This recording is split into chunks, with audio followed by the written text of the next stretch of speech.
ठीक है भाई। आज का जो हमारा एल्गोरिदम होगा वो डिसीजन ट्री है, राइट? ठीक है, ओके। सो हमने कहाँ तक कर लिया था? लास्ट टाइम मैंने बताया था कि लॉजिस्टिक है, लॉजिस्टिक के बाद हम डिसीजन ट्री पे काम करते हैं, देन फिर हम रैंडम फॉरेस्ट पे काम करते हैं।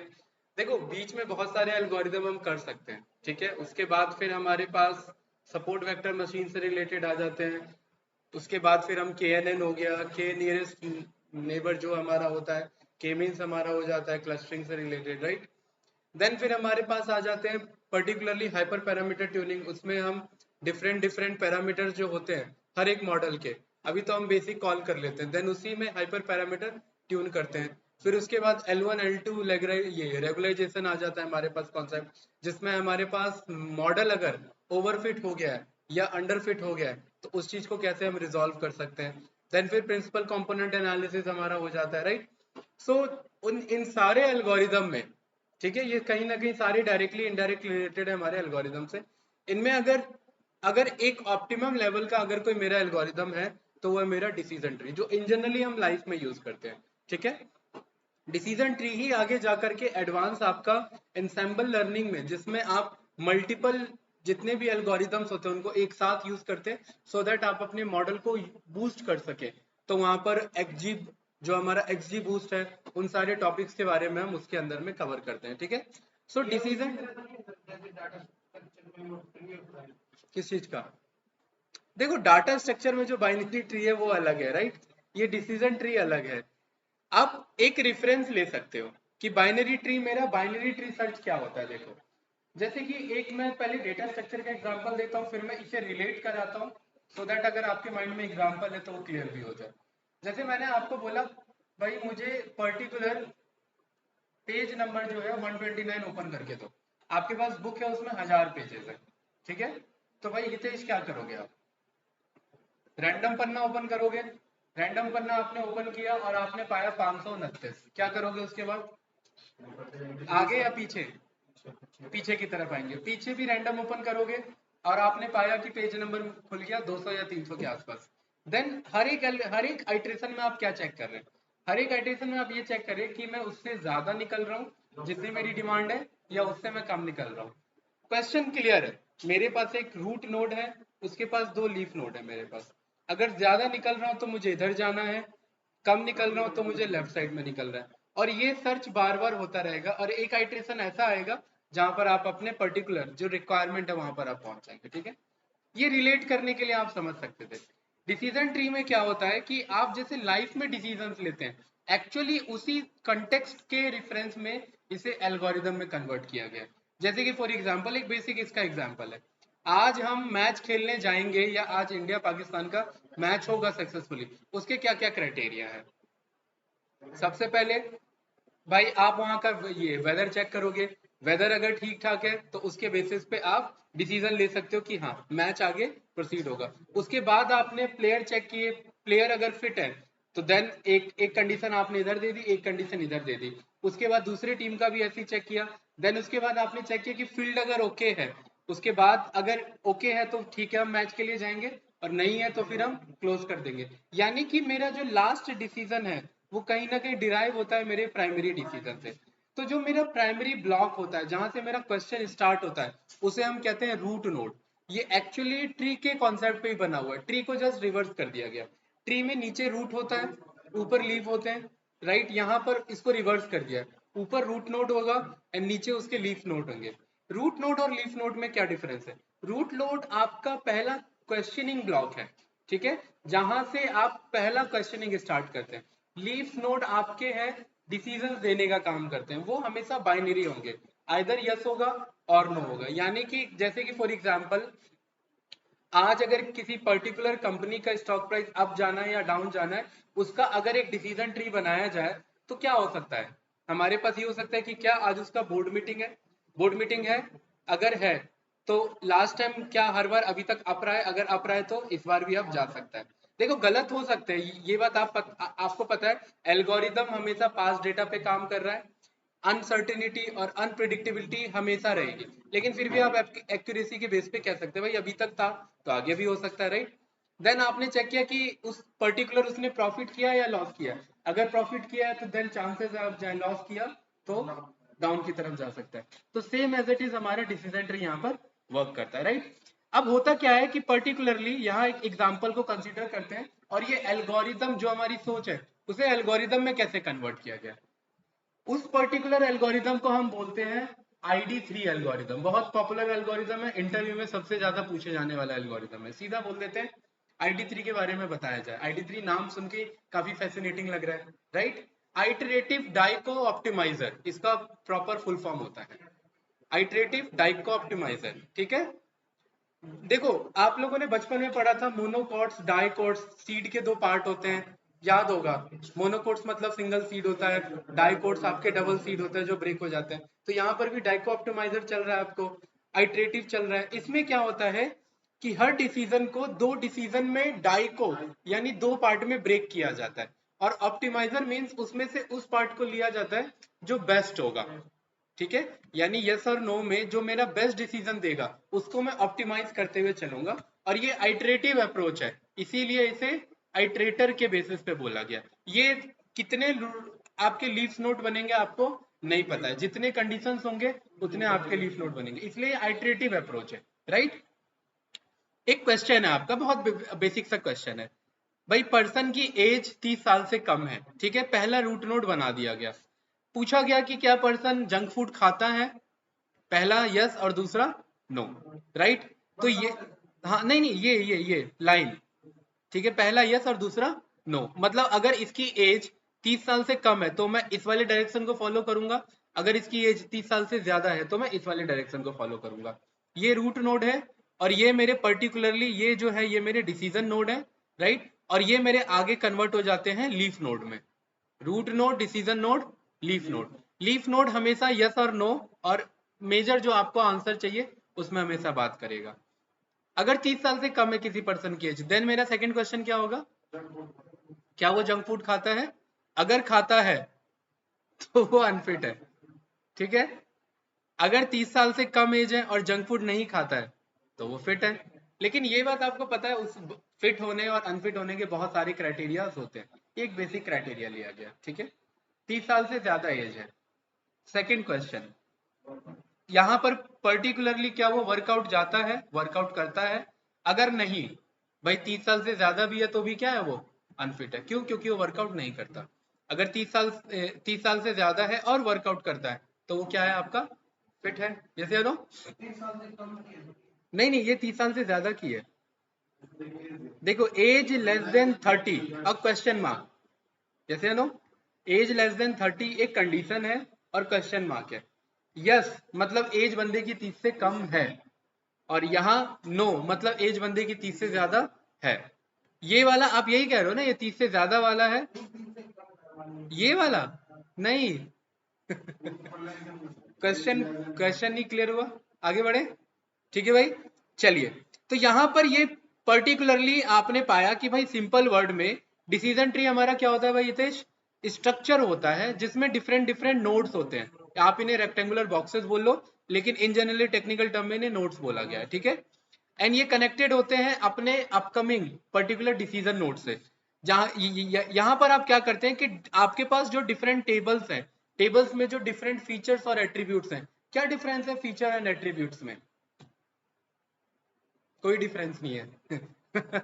वो फीचर स्लैश एट्रीब्यूट लिखा है, फीचर यानी कि कॉलम्स और एट्रीब्यूट्स यानी कि कॉलम्स। इंस्टेंसेस और फीचर में क्या डिफरेंस है? नहीं, इंस्टेंसेस हो गया नंबर ऑफ डेटा। अगर मेरे पास एक टेबल है और मैं बोल रहा हूँ मेरे पास 400 इंस्टेंस है, इसका मतलब 400 रोज है। और फीचर्स अगर मैं बोल रहा हूँ तो मैं कॉलम को रिप्रेजेंट कर रहा हूँ कि हर कॉलम में डेटा के अकॉर्डिंग मेरा रोज कैसे रिस्पॉन्ड कर रहा है। मैं यहाँ पर क्या करूंगा, डिसीजन बनाऊंगा। डिसीजन को ही मैं क्या बोल दिया मैंने, डिसीजन नोड्स बोल दिया। और जो मेरा आउटकम होगा जहां पर यस और नो लिखा होगा उसको क्या बोल दिया हमने, लीफ नोड बोल दिया, ठीक है। यही आगे जाकर के रैंडम फॉरेस्ट में कन्वर्ट होगा, ध्यान रखना। तो इस एल्गोरिथम को डिटेल में समझना, और बहुत अच्छा एल्गोरिथम है। इसमें कुछ पूछना है भाई? नो, क्लियर है, ठीक है। तो यहाँ पर हमने यहाँ पर क्या किया भाई, सारे हमने क्रॉस क्वेश्चनिंग हमने पूछे। बीच के जो हमारे कुछ नोट्स होते हैं उनको हम इंटरनल या इंटरमीडिएट नोट्स बोल देते हैं, उनकी उतनी रिक्वायरमेंट नहीं है। लेकिन अब क्वेश्चन क्या है, अब क्वेश्चन ये बताओ मुझे भाई अर्जुन, क्या मैं डायरेक्ट इस एज लेस देन 30 या ग्रेटर देन 30 को मैं यहां ना रख करके हितेश, मैं इस क्वेश्चन को पहले नहीं पूछ सकता था क्या? क्या वो बंदा जंक फूड खाता है? यस और नो, दो ब्लॉक बने। क्या जंक फूड खाता है? क्या वो 30 साल से कम है या ज्यादा है? भाई इस ऊपर के ब्लॉक को उठा के नीचे लाया जा सकता था ना, और नीचे के ब्लॉक को ऊपर लाया जा सकता था। अब क्वेश्चन ये है कि एज से ही क्यों स्टार्ट हुआ, ये है एक्चुअल क्वेश्चन। एज से ही क्यों स्टार्ट हुआ, या ईट जंक फूड से स्टार्ट क्यों नहीं हुआ, या ईट जंक फूड से स्टार्ट होता तो एज से स्टार्ट क्यों नहीं हुआ? और यहां पर एक्चुअली में आपका कॉन्सेप्ट काम आता है जिसका नाम है ID3 एल्गोरिदम। ID3 एल्गोरिदम ही आपको वो बताएगा, और ID3 का मतलब है आइटरेटिव डाइकोटमाइजर, ठीक है? यानी कि पर्टिकुलरली आप इसे ये नाम इसलिए दिया गया क्योंकि ऑल्टरनेटिवली या रिपीटेटिवली आप क्या कर रहे हैं, डाइकोटमाइज कर रहे हैं, यानी कि डिवाइड कर रहे हैं आप। और कितने पार्ट में? हमेशा दो पार्ट में, आइदर कंडीशन 1 और आइदर कंडीशन 2। तीन नोड नहीं निकलेंगे, ध्यान रखना, दो के ही मल्टीपल नोड्स आपके निकलते जाएंगे। आपने देखा ना, एक मल्टी लेवल मार्केटिंग वाला कुछ ऐसा ही होता है, राइट? इधर इधर इधर इधर चेन वाला कुछ ऐसा ही होता है। एक एग्जाम्पल के लिए समझ सकते हो उसे, ठीक है? चलिए, तो ये वैसे इतनी रिक्वायरमेंट नहीं है कि भाई फाउंडर कौन है, मैथमेटिशियन और स्टैटिस्टिशियन कौन है। तो पर्टिकुलरली रॉस क्लिनैन आपके स्टैटिस्टिशियन और मैथमेटिशियन जिन्होंने एल्गोरिदम दिया। हितेश ये अप्रोच यूज करता है टॉप डाउन ग्रीडी अप्रोच। ये टेक्निकल टर्म पूछ लिया जाता है, टॉप डाउन और ग्रीडी क्या मतलब है इसका? टॉप डाउन का मतलब टॉप से डाउन की तरफ आ रहे, ग्रीडी मीन्स लालची, बिल्कुल सही। लेकिन लालची किस किस सेंस में लालची? लालची उस सेंस में कि सबसे ज्यादा फीचर किस डेटा या किस ब्लॉक में मौजूद है, मैं उस ब्लॉक को पर्टिकुलरली डिसीजन नोड काउंट करूंगा या रूट नोड काउंट करूंगा। और हर एक रूट नोड आगे जाकर के फर्दर रूट नोड यानी डिसीजन नोड में कन्वर्ट हो जाता है। और इसे भी इंडिपेंडेंट हम एक रूट नोड बोल सकते हैं, लेकिन रूट नोड नहीं बोलेंगे। रूट नोड एक प्राइमरी नोड होता है, ये डिसीजन नोड है। इस डिसीजन नोड के नीचे भी हितेश मल्टीपल डिसीजन नोड हो सकते थे, लेकिन सवाल ये है कि इसके नीचे यही डिसीजन नोड क्यों? क्योंकि ये top down greedy approach use कर रहा है। ये पा रहा है कि इस वाले डेटा में ज्यादा फीचर आ पा रहे हैं कंपेरेटिवली टू इस वाले को अगर टॉप पर रखें। तो ये क्या करता है, हर एक आइट्रेशन में चेक करता है कि सबसे ज्यादा फीचर्स किस में मौजूद है। इसको एक टेक्निकल टर्म में नाम दिया गया, जिसे नाम दिया गया information gain. Information gain, GAIN। Information gain means कि हर एक मैं अप्रोच लिया, मैंने टेबल बनाया, और हर एक टेबल में मैंने चेक किया कि इंफॉर्मेशन ज्यादा किस में निकल रही है, मतलब ज्यादा यस और नोस किस में है। जिसमें सबसे ज्यादा यस होंगे उसमें सबसे ज्यादा इंफॉर्मेशन गेन होगा, जिसमें सबसे ज्यादा नो होंगे उसमें सबसे कम इंफॉर्मेशन गेन होगा। और टॉप डाउन ग्रीडी अप्रोच का मतलब है मुझे उस इंफॉर्मेशन गेन को उठाना है जिसमें सबसे ज्यादा यस बन रहे हो। तो हर एक अप्रोच बनाया, चेक कर लिया सबसे ज्यादा यस किस में बन रहा था, बाद में कर देना, ठीक है? और उसके बाद आपने क्या किया कि भाई आपने हर एक का पता किया, और आपको ये पता लगा कि एज का ज्यादा था। ये देखेंगे, इसके अभी बैकएंड का एल्गोरिदम खुद बनाएंगे, ठीक है? और उसके बेसिस पे आपने टॉप डाउन ग्रीडी अप्रोच को फॉलो किया। ये यहां तक कुछ पूछना है तो बताइए भाई, बोलिए। एक थ्योरेटिकल कॉन्सेप्ट क्लियर हो रहा है कि टॉप डाउन क्या है, ग्रीडी अप्रोच क्या है? क्या कह रहा है कि भाई from the top and the greedy approach means that each iteration we select the best feature. यानी कि हर एक आइट्रेशन में हम बेस्ट फीचर को सिलेक्ट करते हुए चलेंगे और उसका एक डिफरेंट नोड बनाते हुए चलेंगे। परफेक्ट। देखो बाकी एल्गोरिथम में इतना थ्योरेटिकली जाने की जरूरत नहीं थी, डिसीजन ट्री है, थोड़ा सा थ्योरेटिकल लग जाता है इसमें टच, राइट? ओके। तो यहां पर अब हमारे पास ना एक ये डेटा सेट है, राइट? बेसिक डेटा सेट है। ये डेटा सेट किस चीज का है भाई? ये डेटा सेट है कोविड 19 का, कोविड 19 का, और ये फेक डेटा सेट है। और कभी कभार स्टॉक प्राइस प्रिडिक्शन में ना डिसीजन ट्री या रैंडम फॉरेस्ट एल्गोरिथम का अच्छा यूज होता है। कैसे? एक पर्टिकुलर स्टॉक ऊपर जाएगा या नीचे जाएगा वो एक चीज पर डिपेंड नहीं करता, बहुत सारे डिसीजंस होते हैं। कैसे? उसका प्रॉफिट लॉस कितना है, कंट्री की हालात कैसे हैं। भाई पता लगा बम गिर गए हैं तो प्रॉफिट भले ही हजारों करोड़ों कमा रहा हो वो, क्या उस पर्टिकुलर ईयर में वो ग्रोथ देगा? नहीं देगा, क्योंकि कंट्री का सिनेरियो गलत चल रहा है। उसके बिल्स देखे जाएंगे, और कंपनी पे डेट देखा जाएगा, प्लस ये देखा जाएगा कंपनी में प्रोजेक्ट हैं या नहीं है, ठीक है? प्लस ये देखा जाएगा पास्ट ट्रेंड क्या चल रहा है, बंदे उसे गिराने पे लगे हुए हैं या उसे उठाने पे लगे हैं, उसके बेसिस पे तो भी एक अप्रोच बनेगा ना। यानी हितेश आपको क्या पता लगा कि ये एक डिसीजन पे आने वाला आउटकम नहीं है, बिकॉज ये मल्टीपल डिसीजंस पे आने वाला आउटकम है। दैट इज द रीजन कौन सा एल्गोरिथम लगना चाहिए, डिसीजन ट्री लगना चाहिए। हम एक प्रॉब्लम को लॉजिस्टिक से भी सॉल्व करेंगे और इसी प्रॉब्लम को डिसीजन से भी देखेंगे और देखेंगे कि हमारे लॉजिस्टिक ने फार परफॉर्म किया बेटर या फिर डिसीजन ट्री ने। और वो डिपेंड करेगा कि जहां मल्टीपल डिसीजन पे हैं वहां हम डिसीजन ट्री को यूज करेंगे। देखिए फेक डेटा है ये, राइट। कुछ कस्टमर के आईडी हैं, फीवर था या नहीं, कफ था या नहीं, ब्रीदिंग इश्यू था या नहीं था, और फाइनली इन्फेक्टेड पाया गया या नहीं पाया गया। यहां पर आप ये चीज समझ पा रहे हैं कि इसमें बहुत सारे आउटकम में क्या लिखे हुए हैं, no yes no yes no yes. और ये बहुत ना सिंपल सा अप्रोच है, सिंपल सा डिसीजन ट्री है, क्योंकि इंटरनल डेटा भी नो यस पे चल रहा है। उसे फीवर है नहीं, कफ है नहीं, ब्रीदिंग इश्यू है नहीं, तो क्या उसे कोविड होगा, नहीं। ठीक है, कोई यस वाला केस उठाते हैं और जिसमें कुछ मिक्स्ड हो। उसे फीवर है, हाँ है। क्या उसे कफ है, नहीं। क्या उसे ब्रीदिंग इश्यू है, तो उसे कोविड है। ओके, फिर यही तीन चीज भाई आपको पता है ना कि कोविड के केस में कफ भी निकल जाता था, ब्रीदिंग इश्यू भी निकल जाता था और फीवर भी हो जाता था। तीनों है तो होता ही था, राइट। तो मेरा ये पर्टिकुलरली क्या बन गया, एक डेटा सेट बन गया। ठीक है, देखिए इस डेटा सेट को मैंने उठाया, राइट।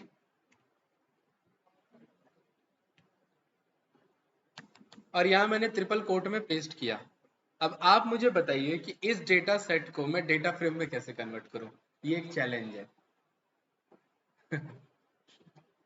समझ गए, आएंगे वापस इस पे, आएंगे अपने टॉपिक पे वापस आएंगे। अभी तो मुझे यही डेटा लेना है समझाने के लिए। मेरे पास डेटा ऐसे ही मौजूद है, मुझे इसी को कन्वर्ट करना है डेटा फ्रेम में। एक अपने आप चैलेंज आया सामने, कैसे सॉल्व होगा बताइए। मैनुअल नहीं लिखेंगे,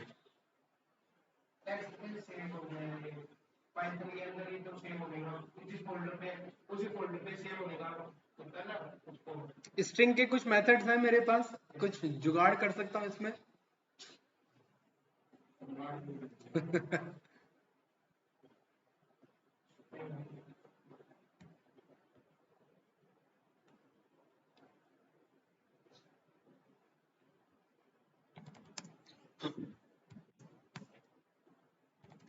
डेटा कुछ ऐसा है, राइट।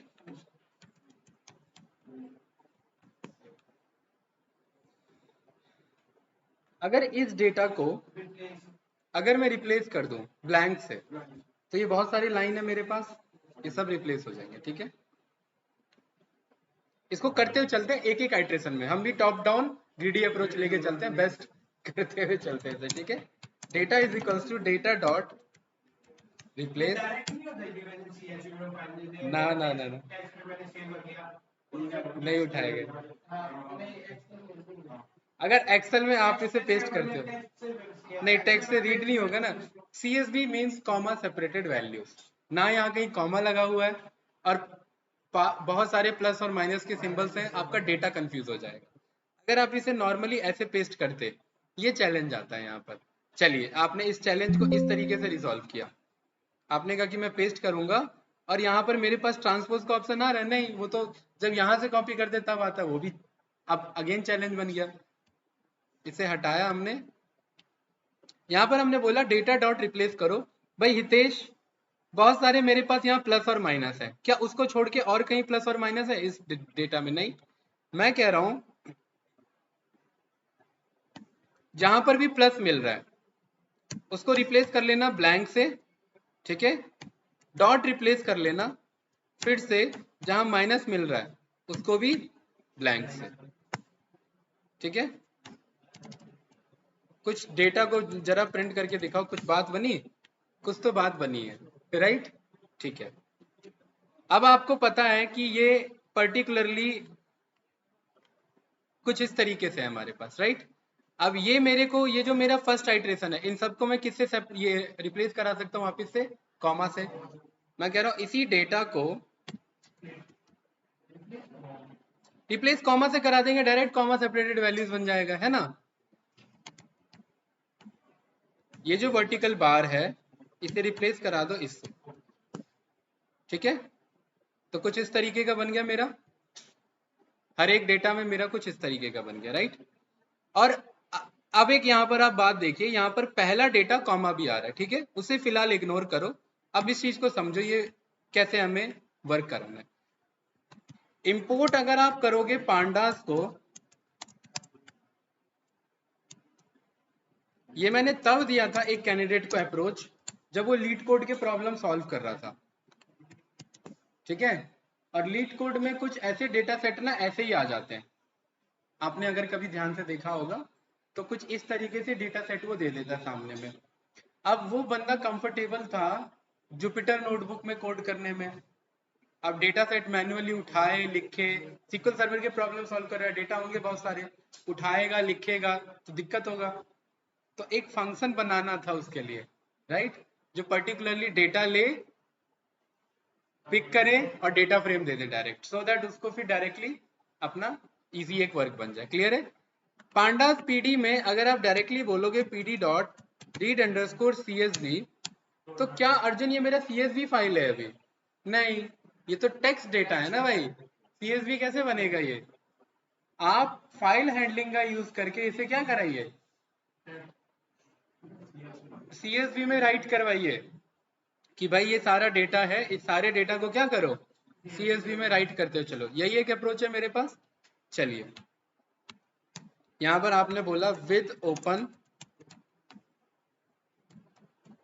कोविड डॉट, कोई बात नहीं, कोविड डॉट CSV, इसे किस मोड में ओपन कर लो भाई, राइट मोड में एज एफ, ठीक है। अभी रीड नहीं करा रहे हैं तो राइट चलिएगा अकेले, ठीक है। F dot right,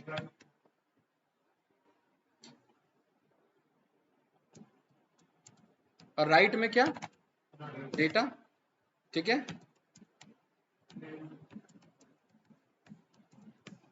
perfect. Covid data को मैंने यहाँ पर कॉल किया, बात बनी, राइट। और अगर आपने ये डायरेक्ट उठाया, मैं आपको दिखा रहा हूँ, ये आपके सामने, एक मिनट, ये आपने डेटा दिया, ठीक है, और इसका नाम मैंने रख दिया अर्जुन डॉट CSV।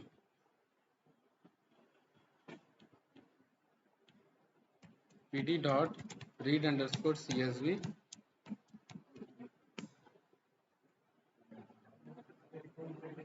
अब एरर क्या आया होगा, no column to parse from file. ऐसा क्यों फंसा मामला, इसे कोई, एक मिनट, चलो ठीक है, एक हमसे यहाँ मिस्टेक हुआ कि हमने ये ट्रिपल कोट दिया, पहले ये रिजॉल्व कर लेते, ठीक है। ऐसे था डेटा एक्चुअल में मेरा, राइट। ये इशू आता मेरे पास। पहला जो उसे डेटा मिलता है रीड अंडरस्कोर CSV में, उसे क्या मानता है, वो कॉलम मांगता है। ये कॉलम मान लिया इसे, तो फंस गया मामला इधर। तो यानी मुझे कुछ इसी का तो सॉल्यूशन के लिए हमने यहाँ पर ये स्ट्रिंग के मेथड्स लिए हैं। अब मेरे पास ये डेटा बना कि नहीं बना भाई, मुझे पता है ये मेरे पास DF है, और DF में मुझे क्या ड्रॉप कराना है, जो स्टार्टिंग और एंडिंग के मेरे बन गए थे। क्या बन गए थे, एक तो अननेम 0 बन गया था मेरा इंडेक्स क्योंकि कॉमा लगा हुआ था पहले, राइट। एक तो ये, और एक बाद में भी बन गया था क्योंकि बाद में भी कॉमा लग गया था एक। और हम बाद के कॉमा को वहां हटाने से अच्छा है कि हम यहाँ हटा ले, ड्रॉप करा ले, वहां लॉजिक लिखना पड़ता है, यहाँ डायरेक्ट हो जाएगा। एक्सिस इज इक्वल्स टू 1 और in place is equals to true. अब हम अपना यहाँ वर्क कर सकते हैं ना भाई, मेरे पास डेटा तो है ना, इसे नो, क्लियर है। नहीं, एक और होना चाहिए। इंपोर्ट एक CSV मेरे पास होता है जो ऑलरेडी CSV है, ठीक है। इस CSV के अंदर मेरे पास आता है एक बाइट्स रीडर, ठीक है। स्ट्रिंग IO, यहां पर एक मिनट, स्ट्रिंग IO को डायरेक्ट पास करते हैं यहाँ पर, ठीक है। और स्ट्रिंग IO में मैं डेटा पास करता हूँ अपना, कुछ ये इसने ऐसे बना दिया, ठीक है। और हाँ, और इसको मैं directly pd dot read underscore CSV में पास करा दे रहा हूँ, ठीक है। तो ये एक मेरा सेकंड अप्रोच है, राइट। ये ज्यादातर ये यूज होता है। बिकॉज आपने काम वही किया है, यहाँ फाइल हैंडलिंग के थ्रू किया वो काम, और यहाँ पर हमने ये CSV के थ्रू हमने किया। हो सकता है बैकएंड में कुछ ऐसा ही हो, फंक्शन ना हो, हमें क्या पता, राइट। हमारा काम है दोनों अप्रोच पता रखना है हमें। एक तो एटलीस्ट किसी चीज के ना 2 अप्रोच जरूर पता रहो।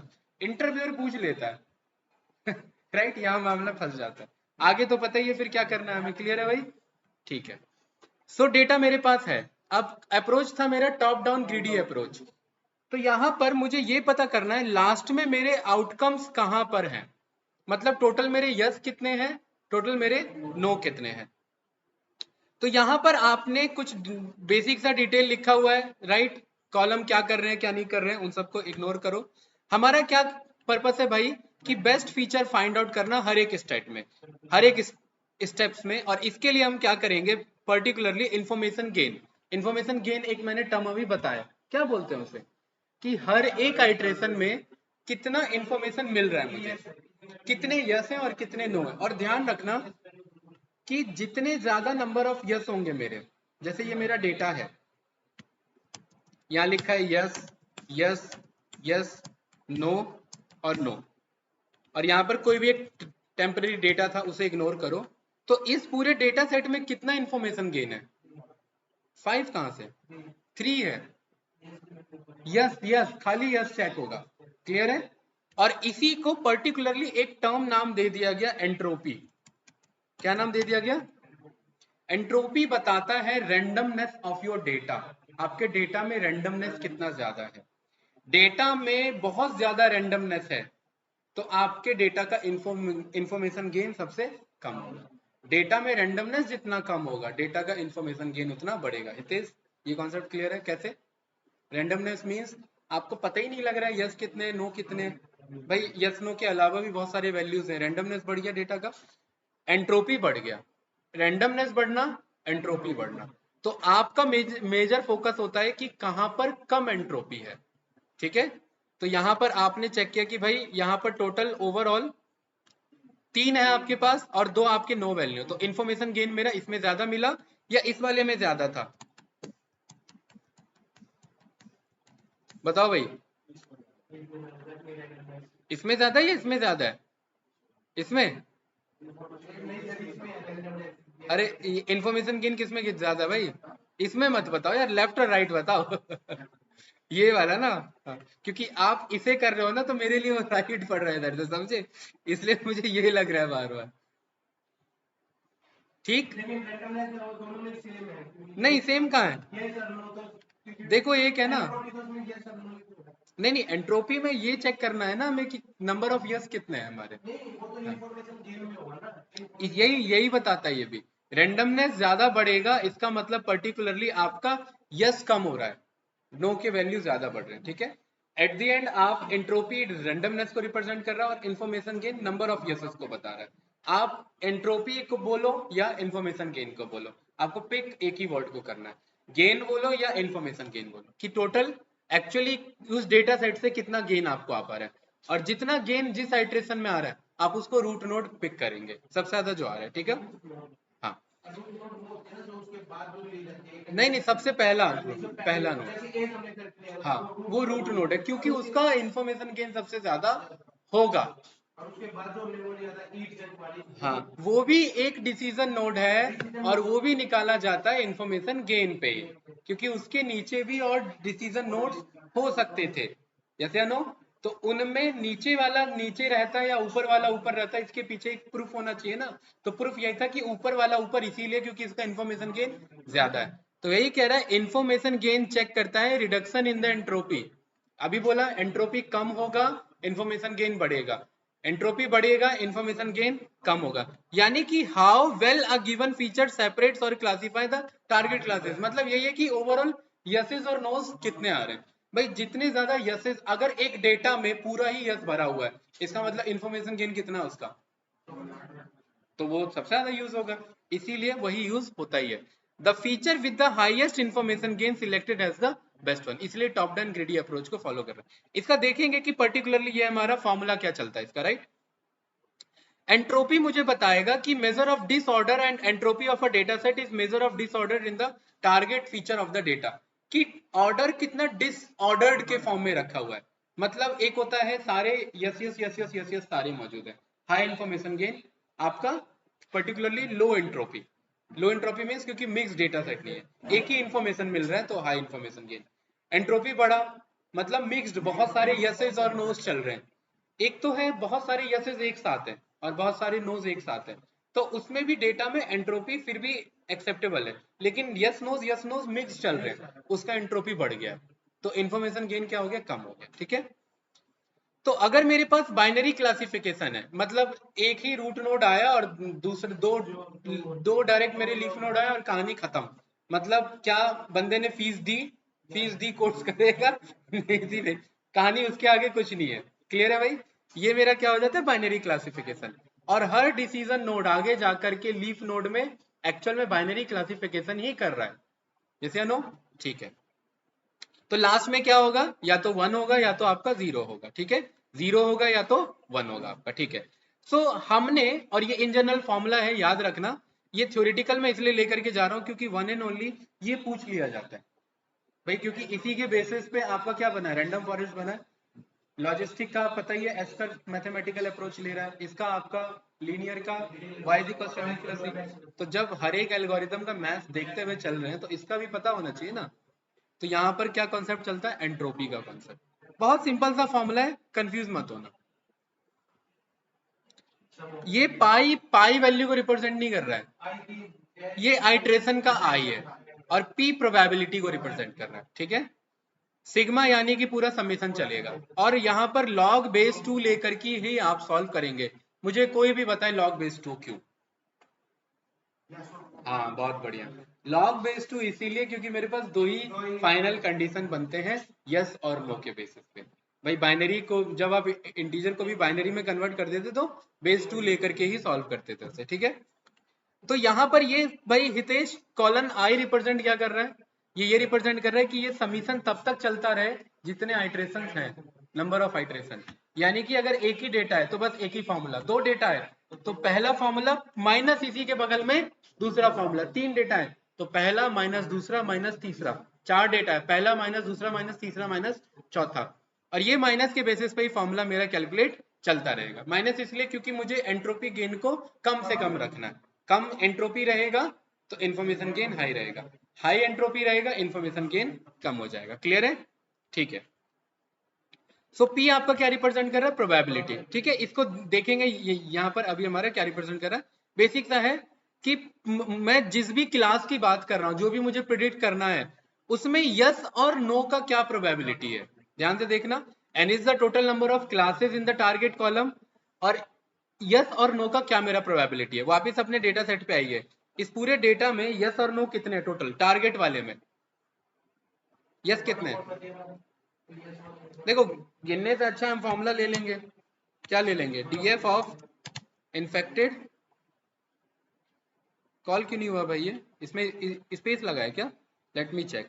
कभी कभार अगर स्पेस लग जाते हैं ना तो ये बहुत इश्यू हो जाता है हमारे लिए, तो फिर हम कॉलम को बदल लेते हैं। हाँ, क्या लगा हुआ है इन सब में, स्पेसेस लगे हुए हैं, है ना, हर एक में, राइट। तो आप क्या बोलोगे, df dot columns is equals to 4i in df dot columns, और हर एक आइट्रेशन में i को ही असाइन करो लेकिन उसे स्ट्रिप कर लेना। स्ट्रिप क्या करता है, आगे पीछे के स्पेसेस हटा लेता है। जैसे नो, क्लियर है, ये सारे मेरे देखिए करेक्ट हो गए अपने आप, क्योंकि आप टैब बटन प्रेस करते रहोगे वो कॉल होगा नहीं क्योंकि स्पेस लगा हुआ था। अब क्या इश्यू है भाई, स्पेलिंग गलत है क्या, अच्छा कैपिटल आई है, ठीक है। तो मुझे क्या पता करना था,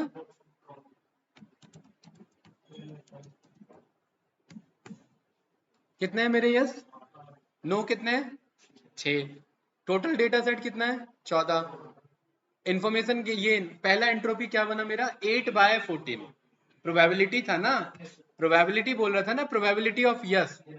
ठीक है, अगर 2 होता तो वो 2 अपॉन जितना भी डेटा सेट है, तो मेरा डेटा का यस का प्रोबेबिलिटी कितना है, फाइनल टारगेट वैल्यू का यस लेना है 8/14, 14। देखो ये ना डिटेल में पढ़ेंगे, ठीक है, हो सकता है कल तक भी हमारा एल्गोरिदम चले, राइट। तो हितेश कोई डाउट तो नहीं ना भाई? ठीक है, तो हम क्या करते हैं, सबसे पहले हम क्लास का निकाल लेते हैं कि यानी कि फाइनल मुझे क्या प्रेडिक्ट करना है, वो मेरा क्लास। लेकिन भाई सवाल ये है अर्जुन कि जरूरी है कि फाइनल वैल्यू ही मुझे प्रेडिक्ट करना था? मेरा तो बाकी इनके बेसिस पे भी मेरा रूट नोड बन सकता था ना। फीवर भी मेरा रूट नोड हो सकता था, कफ भी हो सकता था। क्या बंदे को कफ है? नो और यस। अगर है तो क्या बंदे को फीवर है? नो और यस। अगर है तो क्या बंदे को ब्रीदिंग इशू है? नो और यस। या फिर फीवर को मैंने रूट नोड ले लिया, सेम यही सीक्वेंस चल सकता था। तो इसीलिए मुझे हर एक कॉलम या हर एक फीचर या हर एक एट्रीब्यूट्स का भी इंफॉर्मेशन गेन पता करना है। यस या नो? ठीक है, तो यहां पर हमने वही निकाला कि अब हमें क्या करना है, information gain for a feature column A. तो जब आप किसी कॉलम का निकालते हैं तो यहां पर आप आईजी फॉर्मूला है हमारा, आईजी इंफॉर्मेशन गेन, एस यानी कि टोटल फाइनल एंट्रोपी है क्लास का। फाइनल एंट्रोपी के कंटेक्स्ट में आप किसका निकालना चाह रहे हैं? कॉलम ए का। बहुत बढ़िया। तो कॉलम ए का किसी एक का अगर निकालना है, ये ध्यान रखना, ये फाइनल फॉर्मूला तब यूज करेंगे जब इंफॉर्मेशन गेन निकालना हो। आपने हर एक का निकाल लिया एंट्रोपी, और हर एक का निकालने के बाद ये फाइनल फॉर्मूला बनेगा। पहले अगर 40 कॉलम है तो 40 का निकलेगा एंट्रोपी, उसके बाद ये फाइनल फॉर्मूला में पास करेंगे। फिर आपने इंफॉर्मेशन गेन चेक किया, फिर सोचो 40 इंटू 40 का कॉम्बिनेशन उसे लेना है, 40 को ही 40 बार चेक करना है, और फिर ये चेक करना है इंफॉर्मेशन गेन सबसे ज्यादा किसमें था, उसको टॉप पे लेके चलना है।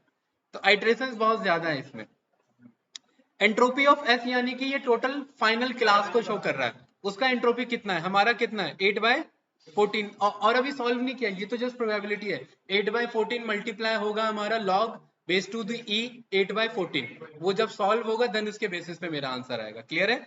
ठीक है, तो इंफॉर्मेशन गेन कैसे निकलेगा भाई, आप फाइनल एंट्रोपी निकाल लेंगे क्लास का, उसमें से माइनस कर लेंगे जितने भी कॉलम निकाले हैं, जितने भी कॉलम निकाले उन सब का सिग्मा, यानी कि सबके एंट्रोपी का सम। कैसे?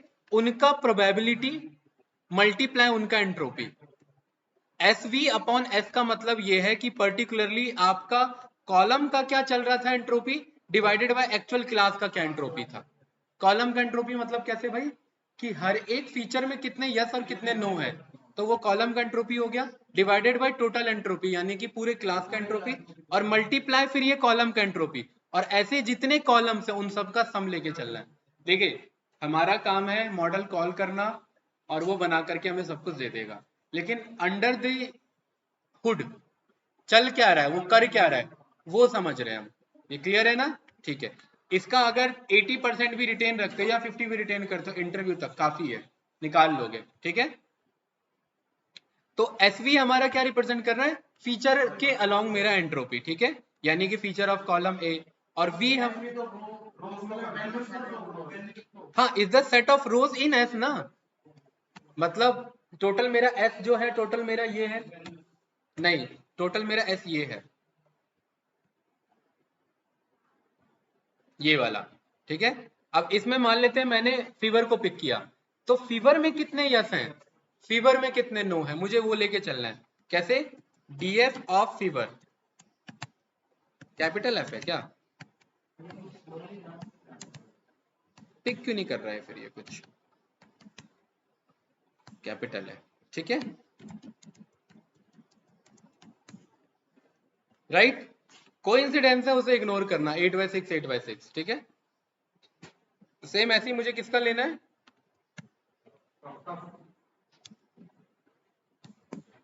देख राइट, ये फर्क आ रहा है ना, ये मेरा इंडिपेंडेंट का अपना खुद का, ये तो एसवी उस चीज को रिप्रेजेंट कर रहा है। ठीक है, कि कॉलम ए के अकॉर्डिंग आप मुझे बताओ कितने यस चल रहे थे और कितने नो थे, उसका एंट्रोपी मेरा फाइनली क्या बन रहा है। S B is the number of rows in S B and likewise S, और नंबर ऑफ रोज किसका, जो आपके फेवर में, फेवर में कौन है, यस वाली कंडीशन, उसको मुझे पिक करना है।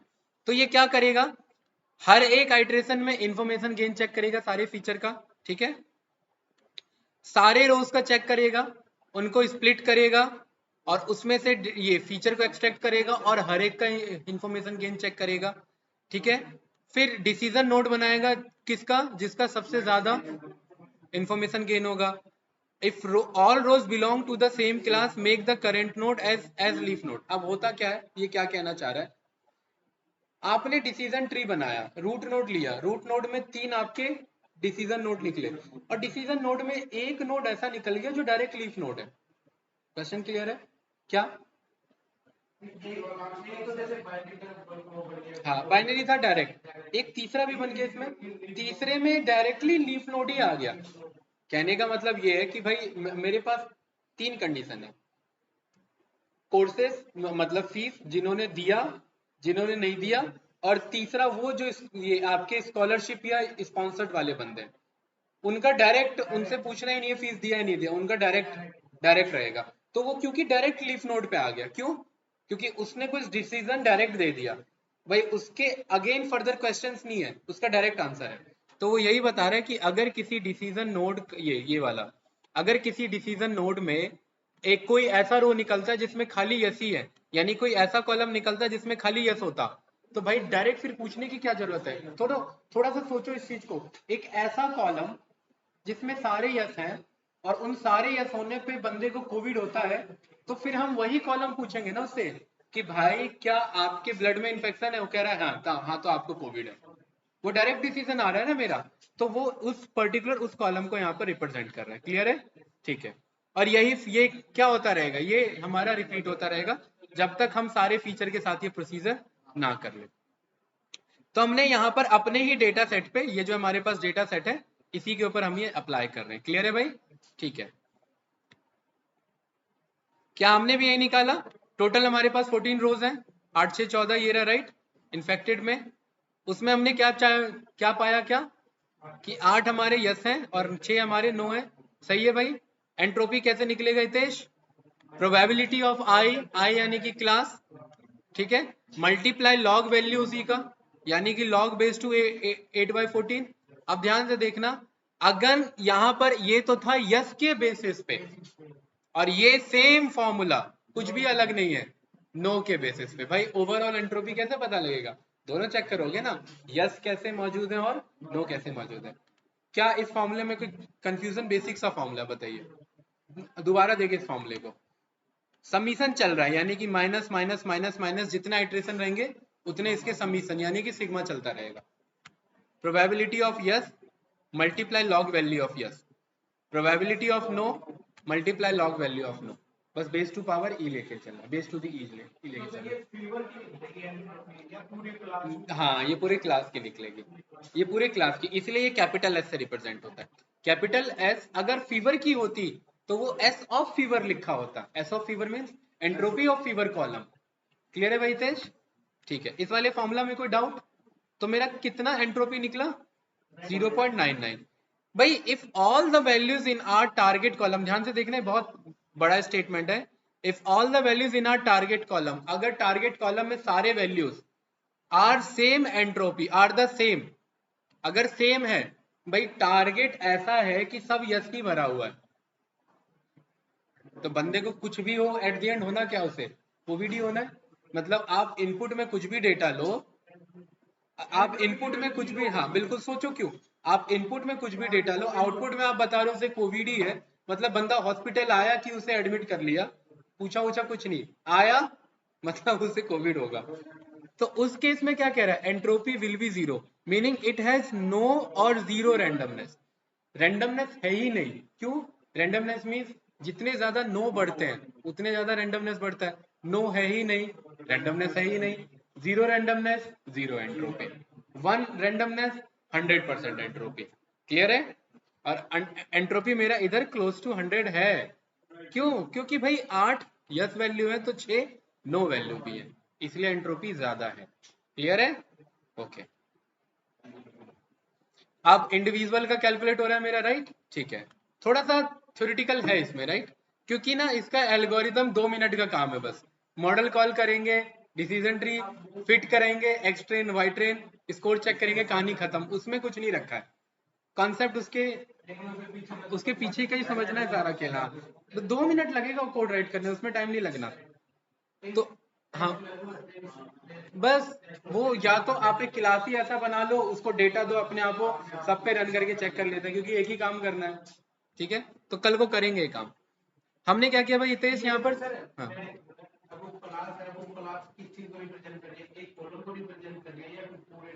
कौन सा अभी जो मैंने टर्म क्लास यूज किया वो, या फिर नहीं नहीं मैंने तो क्लास उस कॉन्सेप्ट का यूज किया था अभी। मैंने ये कहा था एक क्लास बना लेंगे जिसमें सारे फंक्शंस होंगे मेरे। अच्छा ये वाला क्लास ना, एंट्रोपी, ये क्लास इस चीज की बात कर रहा है। नहीं नहीं इसकी पूरे डेटा की, पूरे डेटा में टारगेट की, टारगेट मेरा क्या है इन्फेक्टेड, क्योंकि एट द एंड आप जब कैपिटल एस निकालते हैं इट मीन्स आप इसका निकालते हैं, टारगेट वैल्यू का निकालते हैं, क्योंकि आप टारगेट का निकाल लोगे तो पूरे डेटा सेट का खुद निकल गया, क्योंकि इसी के बेसिस पे डिपेंडेंट है ये, जैसे नो। और यहाँ पर एक चीज ध्यान रखना, आईडी कॉलम भी मेरा काम का नहीं है, आईडी कस्टमर आईडी से क्या पता करोगे, इसलिए ये भी ड्रॉप हो जाए तो चलेगा। हाँ बिल्कुल सही, हाँ फाइनल क्लास की निकलेगी, उसी का तो निकाला हमने यहाँ पर, ये देखो 8/14 क्या यूज कर रहे थे, फाइनल इन्फेक्टेड का यूज कर रहे थे ना, यस नो और ये टोटल वैल्यू, राइट ठीक है। तो यहाँ पर हमने क्या निकाला, फीवर का। अब हमारे पास कॉलम्स है, फीवर निकलेगा, हितेश ऐसी कफ निकलेगा, ब्रीदिंग इश्यू निकलेगा, और ये तो निकाल ही चुके हैं, 3 कॉलम का और निकालना है हमें, ठीक है। चलिए तो यहाँ पर आपने फीवर में क्या पाया था भाई, 8 और 6 ही था, तो यहाँ पर भी ये क्या कह रहा है कि फीवर में भी आपने यही पाया कि 8 रोज हैं जो यस वाले हैं और 6 रोज हैं जो नो वाले हैं। तो सेम वही कहानी, ये सारे यस यस वाले एक जगह कलेक्ट कर लिए, देखिए ध्यान से देखना, ये सारे यस वाले हैं, फीवर में यस हैं, आगे क्या है क्या नहीं है उससे साइड करो एक वक्त को, फीवर में यस है, ये फीवर में यस का डेटा सेट, और ये फीवर में नो का डेटा सेट। नो में कितने हैं, 3 और 3 6, क्लियर है, कोई डाउट इसमें, नो। अब ध्यान से समझना क्या था इसमें, आपने ये समझ लिया कि भाई पर्टिकुलरली एक मेरा बता रहा है यस वाला डेटा सेट और एक मेरा बता रहा है नो वाला, तो मैं इस फीवर में चेक करूंगा कितने फाइनल इन्फेक्टेड यस निकल रहे हैं और कितने फाइनल इन्फेक्टेड नो निकल रहे हैं। क्वेश्चन क्लियर है क्या,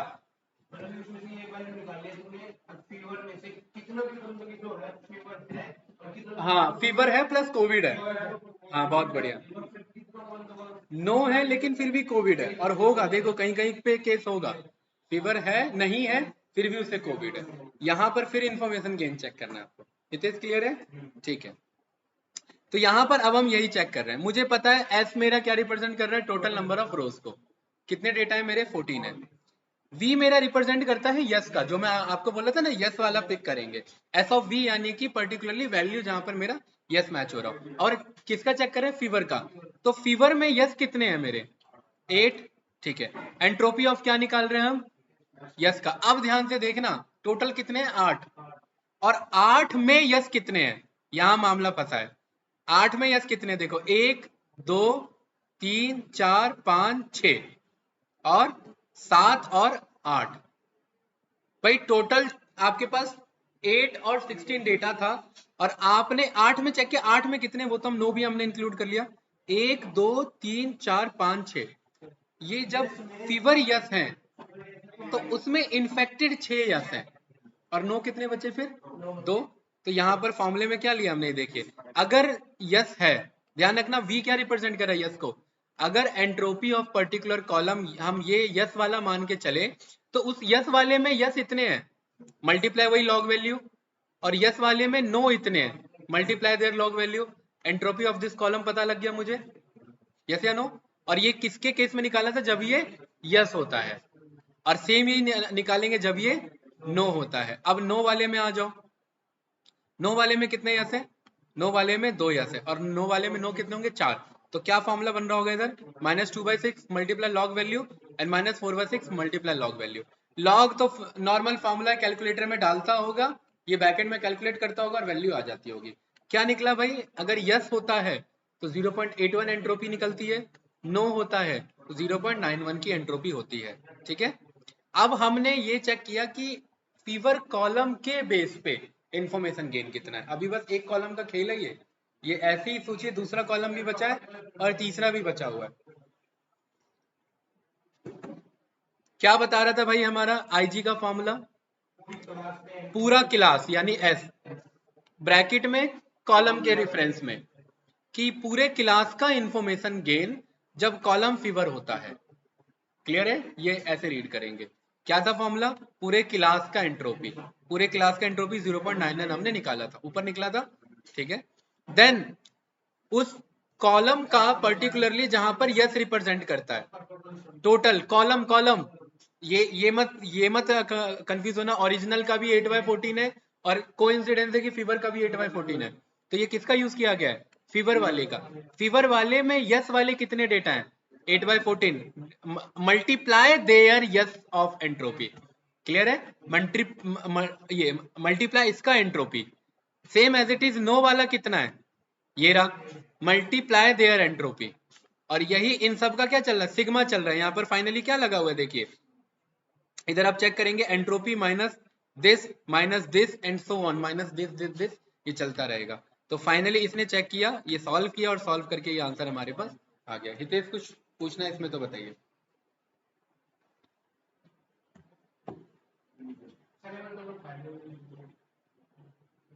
हम्म,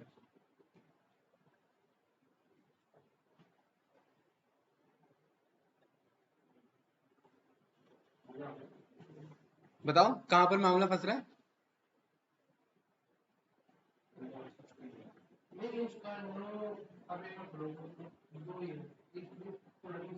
हम्म,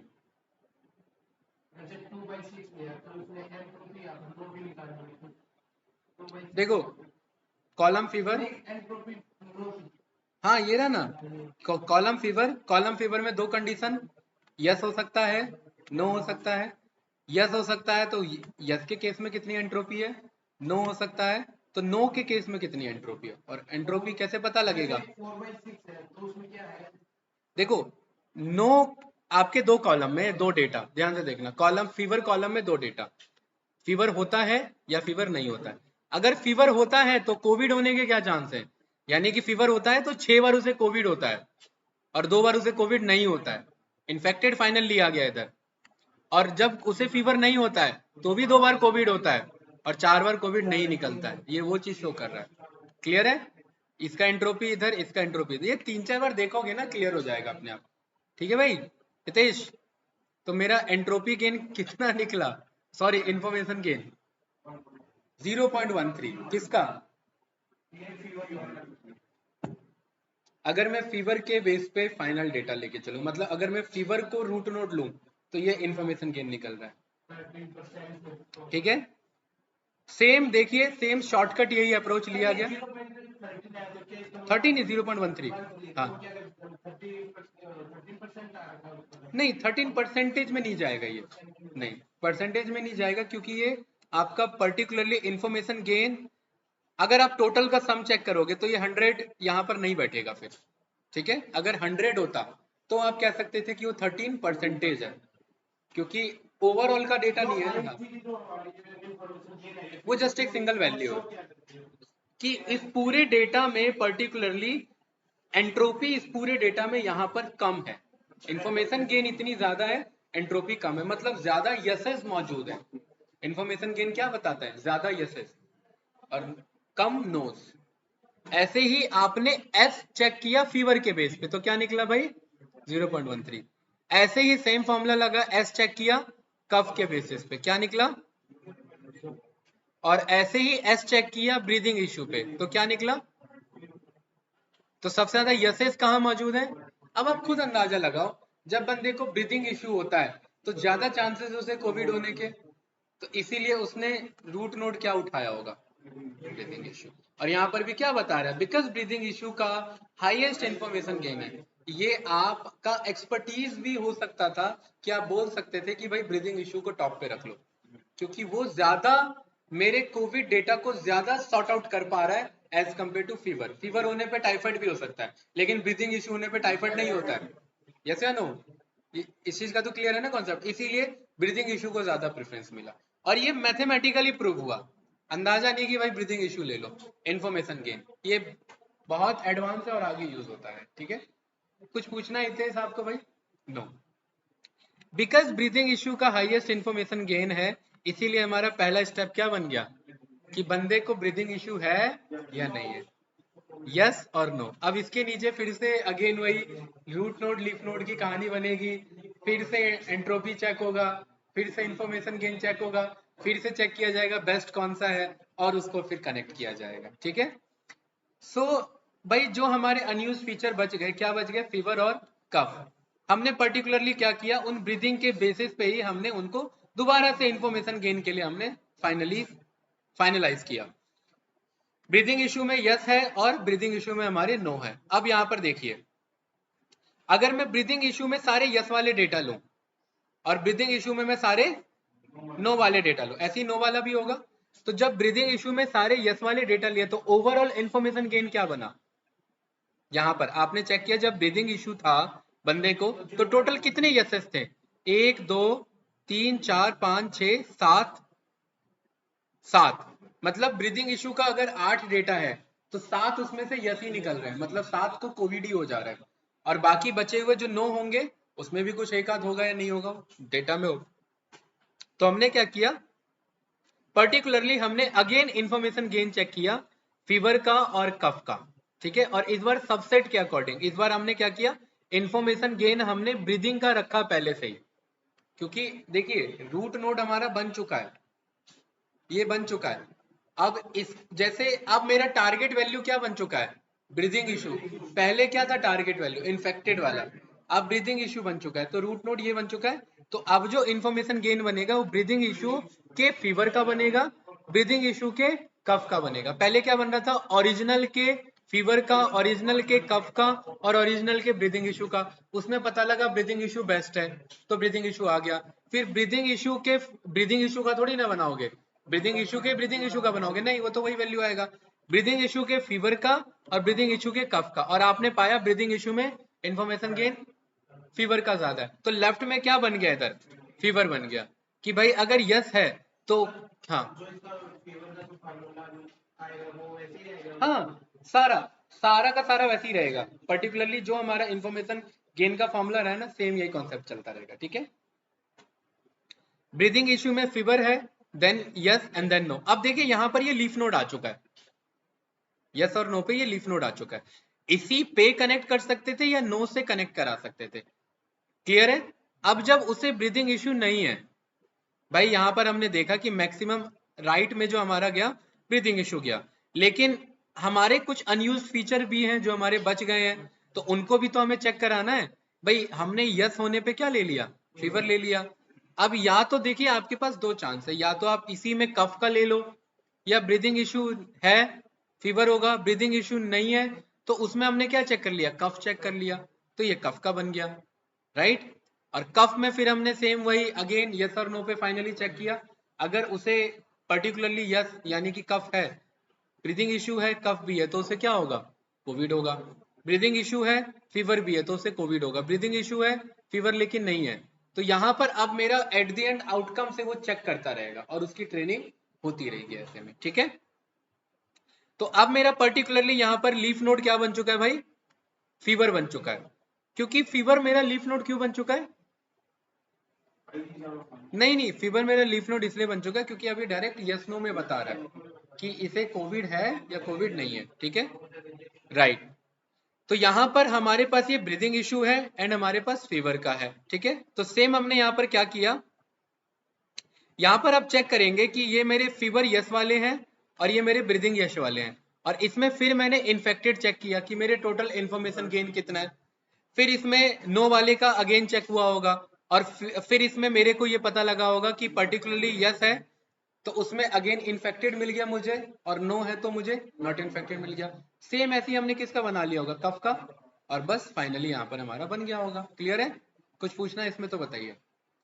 सारा आपने देखा कि मेन कॉन्सेप्ट चल रहा है उसमें एंट्रोपी का और इंफॉर्मेशन गेन का। एक कंडीशन और होनी चाहिए ना, जिसमें ब्रीथिंग इशू भी है, फीवर भी है, कफ भी है, इसको बोलते हैं जैसे आपने बोला एक एक्स्ट्रा नोट निकलती है, तो ये यस नो में काम नहीं नहीं, अगर ब्रीथिंग इशू है, ब्रीथिंग इशू भी है, फीवर भी है और कफ भी होगा, हाँ तो एक डायरेक्ट लीफ नोट बनाना है। हाँ, तो फिर वो एक के नीचे एक चलेगा।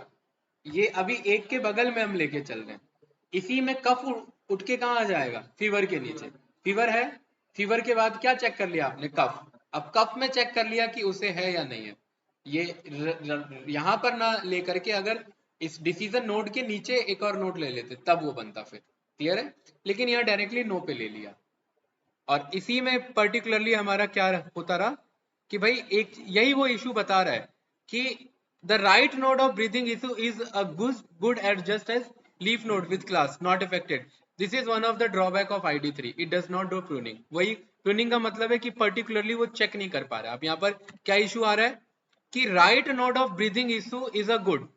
भाई यहाँ पर आप चेक करेंगे यह आपका राइट नोड है, ब्रीथिंग इशू नहीं है, नहीं के बाद आप क्या चेक करें, कफ, कफ नहीं है तो मतलब इन्फेक्टेड नहीं है, कफ है तो यहाँ पर इन्फेक्टेड नहीं है, क्योंकि हमारा नहीं, एक मिनट, ये एक मेरा एक गलत लग गया इधर, यस में मेरा क्या होगा इधर, इन्फेक्टेड होगा। ठीक है, ये गलत इमेज लग गया नोट्स में। ना ना नहीं नहीं, देखो ये देखो, सर उसमें देख लेते ब्रीथिंग इशू के बाद का इशू। यहाँ पर हमारा फाइनली दो नोड नोनो के नहीं निकल सकते ना भाई, ये मेरा बेसिक एल्गोरिथम कहता है। देखिए आप पर्टिकुलरली यहाँ पर आपने चेक किया ब्रीदिंग इशू है नहीं है, नहीं है कफ चेक किया, कफ हाँ है तो भी कह रहे नॉट अफेक्टेड, कफ नहीं है तो भी कह रहे नॉट अफेक्टेड, तो फिर कफ चेक क्यों कर रहे हो? नहीं समझे? यहाँ पर एक आपका इन्फेक्टेड का है, ठीक है, वो आपका इमेजेस इशू है, राइट, कोई बात नहीं। इस वाले में पर्टिकुलरली हमारा क्या है कि कॉम्प्लेक्सिटी हमारा बढ़ जाता है डेटा का। डेटा प्रूनिंग में हम क्या करते हैं, इसी कॉम्प्लेक्सिटी को कम करते हैं। वो जब हम हाइपर पैरामीटर ट्यूनिंग और डेटा प्रूनिंग पढ़ेंगे ना, जिसमें हम प्रिंसिपल कंपोनेंट एनालिसिस पढ़ेंगे, उसमें हम कहेंगे कि काम के फीचर को लो, 40 कॉलम आ गए, 40 पे डिसीजन ट्री तो बनाते रह जाओगे, ठीक है, और डिसीजन ट्री का ही एडवांस बनता है रैंडम फॉरेस्ट, उसमें भी बनाते रह जाओगे। मल्टीपल डिसीजन ट्री मिलके बनते हैं।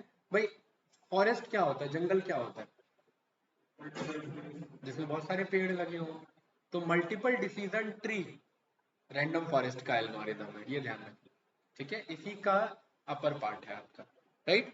तो यहाँ पर इसमें यही चैलेंजेस हैं हमारा, और ओवर फिटिंग हो जाता है। ओवर फिटिंग का मतलब क्या हो जाता है, जितना डेटा ट्रेनिंग का दिया उसे तो अच्छे से पिक कर लेगा, ट्रेनिंग डेटा पे अच्छे से रिजल्ट देगा, क्योंकि सारे उसने नोट्स बना लिए। भाई ट्रेनिंग में क्या, जितने मैक्सिमम परमुटेशन हो सकते थे सब उसने बना लिया। जब टेस्टिंग का एक ऐसा सिनेरियो आएगा जो अलग हो सकता था उससे, वहां फेल हो जाएगा। तो ये आपका पर्टिकुलरली ओवर फिटेड वैल्यू है, राइट। इसके लिए फिर से हम हाइपर पैरामीटर ट्यूनिंग करके एंसेंबल लर्निंग टेक्निक से इसे ओवरकम करते हैं। कुछ पूछना है तो इसमें बताइए भाई, क्लियर है कॉन्सेप्ट? एक दो बार और देखना, थोड़ा सा पेन पेपर लेके इसे सॉल्व करना, बेसिक कैलकुलेटर लेकर के, लॉग वैल्यू लेकर के, ये रेफरेंस आपके सामने रहेगा, पीडीएफ में भेज दूंगा, इसके अकॉर्डिंग कैलकुलेट करना। एक और पीडीएफ भेजूंगा जिसमें दूसरा डेटा सेट है और सेम यही प्रोसेस एक्सप्लेन किया गया, तो उसे ट्राई करना खुद से। अगर ये समझ में आ गया तो डेफिनेटली वो भी आपको समझ में आ जाएगा। क्लियर है? यस या नो? ठीक है, तो क्या इसी पे बना लें ये, या दूसरा डेटा ले लें? दूसरा ले लेते हैं।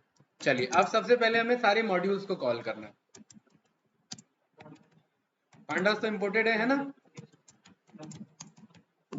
देन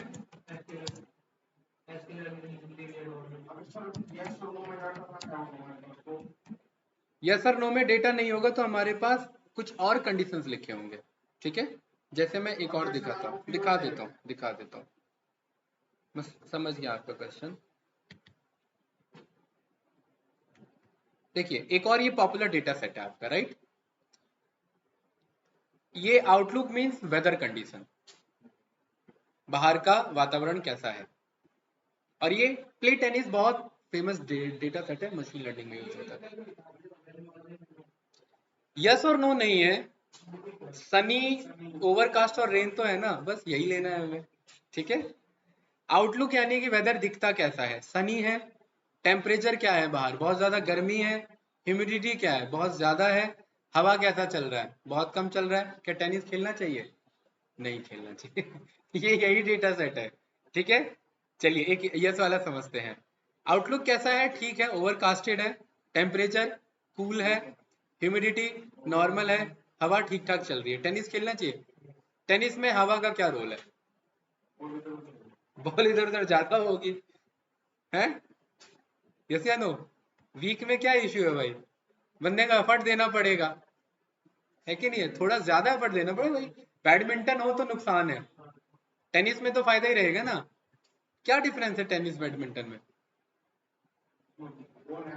उसमें बॉल होती है और उसमें शटल कॉक होती है, बस ये डिफरेंस है, राइट? बारिश हो रही है, टेम्परेचर मीडियम है, ह्यूमिडिटी हाई है, हवा ठीक ठाक चल रही है, तो भी खेलेगा बंदा? नहीं, उस केस में ये नो बन गया। ठीक है, ऊपर ऊपर से लेके चलूंगा यहाँ पर। एंट्रोपी सेम वही फॉर्मूला आपने बनाया, ठीक है। यहाँ पर हमने क्या चेक किया? ओवरऑल यस कितने हैं और ओवरऑल नो कितने हैं। चेक कर लो कितने यस हैं, बता दो एक बार में। डेटा सेट कितना है? 14। यस कितने हैं? 1 2 3 4 5 6 7 8 9। और 9 कितने होंगे? 14 में से 9 अगर यस हैं तो 9 9 कितने होंगे? 5 होंगे। तो यहाँ पर आ जाइए, फॉर्मूला हमारा क्या बन रहा है? 9/14 यानी यस बाय टोटल वैल्यू। और इसे लिखने का ये तरीका भी होता है, entropy of positive comma negative. 9 yes थे तो यानी कि 9 प्लस, 5 नेगेटिव थे तो 5 माइनस यानी कि नो वैल्यू। क्या फॉर्मूला है? फॉर्मूला आपको पता है कि probability of this multiply by उसका लॉग लॉग वैल्यू। या तो ब्रैकेट में प्लस कर लो, बाद में माइनस लगा लो, या सब में माइनस लेते हुए चलो, बात बराबर है। वो तो कॉन्सेप्ट है, ये तो बेसिक बोर्ड मार्क्स का कॉन्सेप्ट है हमारा, ठीक है। एंट्रोपी वैल्यू आ गई हमारी, यस या नो? ठीक है। सेम हमने किसके बेसिस पे चेक किया भाई? हमने ये चेक किया कि ओवरऑल डेटा सेट का हमारा 94.5, देखिए एंट्रोपी है, आपका एंट्रोपी में परसेंटेज दे सकते हैं क्योंकि 100% का निकलना है, इंफॉर्मेशन गेन में नहीं। यहाँ पर डेटा सेट इज 94% इम्प्योर, क्योंकि एंट्रोपी ज्यादा है। हमारे में तो 99 आ रहा था पहले वाले में, एंड 90 और 94% नॉन होमोजीनियस। भाई होमोजीनियस का उल्टा क्या होता है? हेट्रोजीनियस होता है। या तो हेट्रोजीनियस बोल दो या नॉन होमोजीनियस बोल दो, मतलब डेटा बहुत ज्यादा मिक्स्ड है। किसका?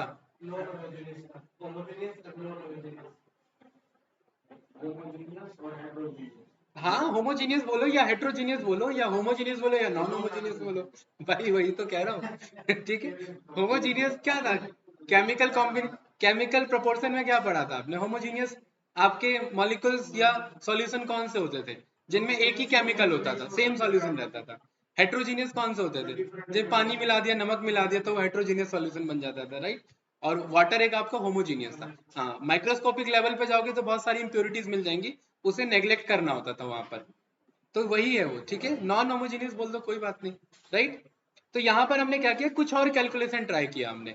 किसमें? देखिए, अब ये हमने किसका बेसिस पे लेके चले? दूसरे कॉलम के अकॉर्डिंग। दूसरे कॉलम के अकॉर्डिंग हमने चेक किया, क्योंकि हमें ये चेक करना है ओवरऑल डेटा, आउटलुक के अकॉर्डिंग क्या है, टेम्परेचर के अकॉर्डिंग क्या है, ह्यूमिडिटी के अकॉर्डिंग, विंड के अकॉर्डिंग। अब देखिए कितना बड़ा इसमें आइट्रेशन चलेगा। सनी उठा लिया एक बार में आपने, सनी में चेक किया यस कितने बन रहे हैं, ठीक है। सनी में चेक किया नो कितने बन रहे हैं, एंट्रोपी मिल गई, sunny of yes, sunny of no, and total, ठीक है। टेम्परेचर चेक किया, टेम्परेचर में आप यस नो कह रहे थे ना, यस नो नहीं लेंगे भाई, हॉट और कोल्ड लेंगे। हॉट में चेक, हॉट में चेक किया यस कितने, हॉट में चेक किया नो कितने, कोल्ड में चेक किया यस कितने, कोल्ड में चेक किया नो कितने, माइल्ड में चेक किया यस कितने, माइल्ड में चेक किया नो किया। टेम्परेचर का तब जाकर के निकला आपका, सेम ह्यूमिडिटी सेम वाइंड। तो ये आइट्रेशन आपका चलता रहेगा, यहाँ पर सारे वैल्यूज आपके कैलकुलेटेड है उसी के बेसिस पे, ठीक है।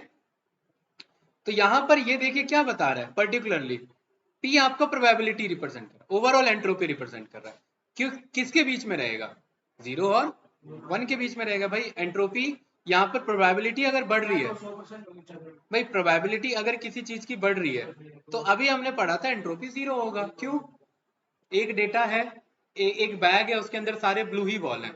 ब्लू बॉल निकालने की क्या प्रोबेबिलिटी है भाई? ब्लू बॉल निकलने की क्या प्रोबेबिलिटी? 100 अगर ब्लू बॉल है तो रेंडमनेस क्या है? 0। तो इसलिए ग्राफ उठ के नीचे आ गया पैराबोला में, यस या नो? ये मेरा इनवर्स पैराबोला है, एक मेरा सीधा ऐसे होता है, एक मेरा ऐसा होता है, यस या नो? प्रोबेबिलिटी सबसे कम होगा, मतलब कुछ है ही नहीं बैग में तो भी एंट्रोपी क्या होगा मेरा? 0 होगा कि नहीं होगा? भाई इस बैग में ब्लैक बॉल निकालने की क्या प्रोबेबिलिटी है जब बैग ही खाली है? तो 0 है। तो रेंडमनेस क्या है इस डेटा में? कुछ नहीं है। बैग में रेंडमनेस क्या है? कुछ नहीं। एंट्रोपी क्या हो गया? 0। एंट्रोपी बढ़ता कब है? जब मामला 50-50 हो जाता है। यस या नो? 8 और 6 एंट्रोपी क्लोज टू 94 आ रहा था, 95 आ रहा था। क्यों? क्योंकि 8 और 6 ऑलमोस्ट 60-50% का या 60-40% का रेशियो आप बोल सकते हैं, राइट? इसीलिए क्लोज टू 100% एंट्रोपी जा रहा था। तो ये ग्राफ बहुत इजी है, समझने में कोई कंफ्यूजन नहीं होना चाहिए। कुछ पूछना है इसमें? नो, ठीक है। सेम हर एक का हमने क्या चेक किया भाई? इंफॉर्मेशन गेन चेक किया। या तो गेन बोलो या इंफॉर्मेशन गेन बोलो। ओवरऑल एंट्रोपी माइनस में सारे कॉलम का एंट्रोपी ले लेंगे और इसी के बेसिस पे हमें पता लगेगा। वाइंड का हमारा पर्टिकुलरली वाइंड में 2 डेटा है, वीक और स्ट्रॉन्ग। वीक के अकॉर्डिंग निकाल लेंगे यस कितने हैं, टेबल टेनिस वो सॉरी टेनिस प्ले कर रहे हैं, और स्ट्रॉन्ग में कितने आपके टेबल ये टेनिस प्ले कर रहे हैं, टेबल नहीं टेनिस प्ले कर रहे हैं, तो उसके अकॉर्डिंग आपको मिल जाएगा। तो यहाँ पर ये क्या बता रहा है भाई? ओवरऑल का डेटा याद है 9 और 5 था। 9 मतलब ओवरऑल यस डेटा था, 5 नो डेटा था। अब एस में वीक मतलब हम किस कॉलम को प्रेफरेंस लेके चल रहे हैं? वाइंड को।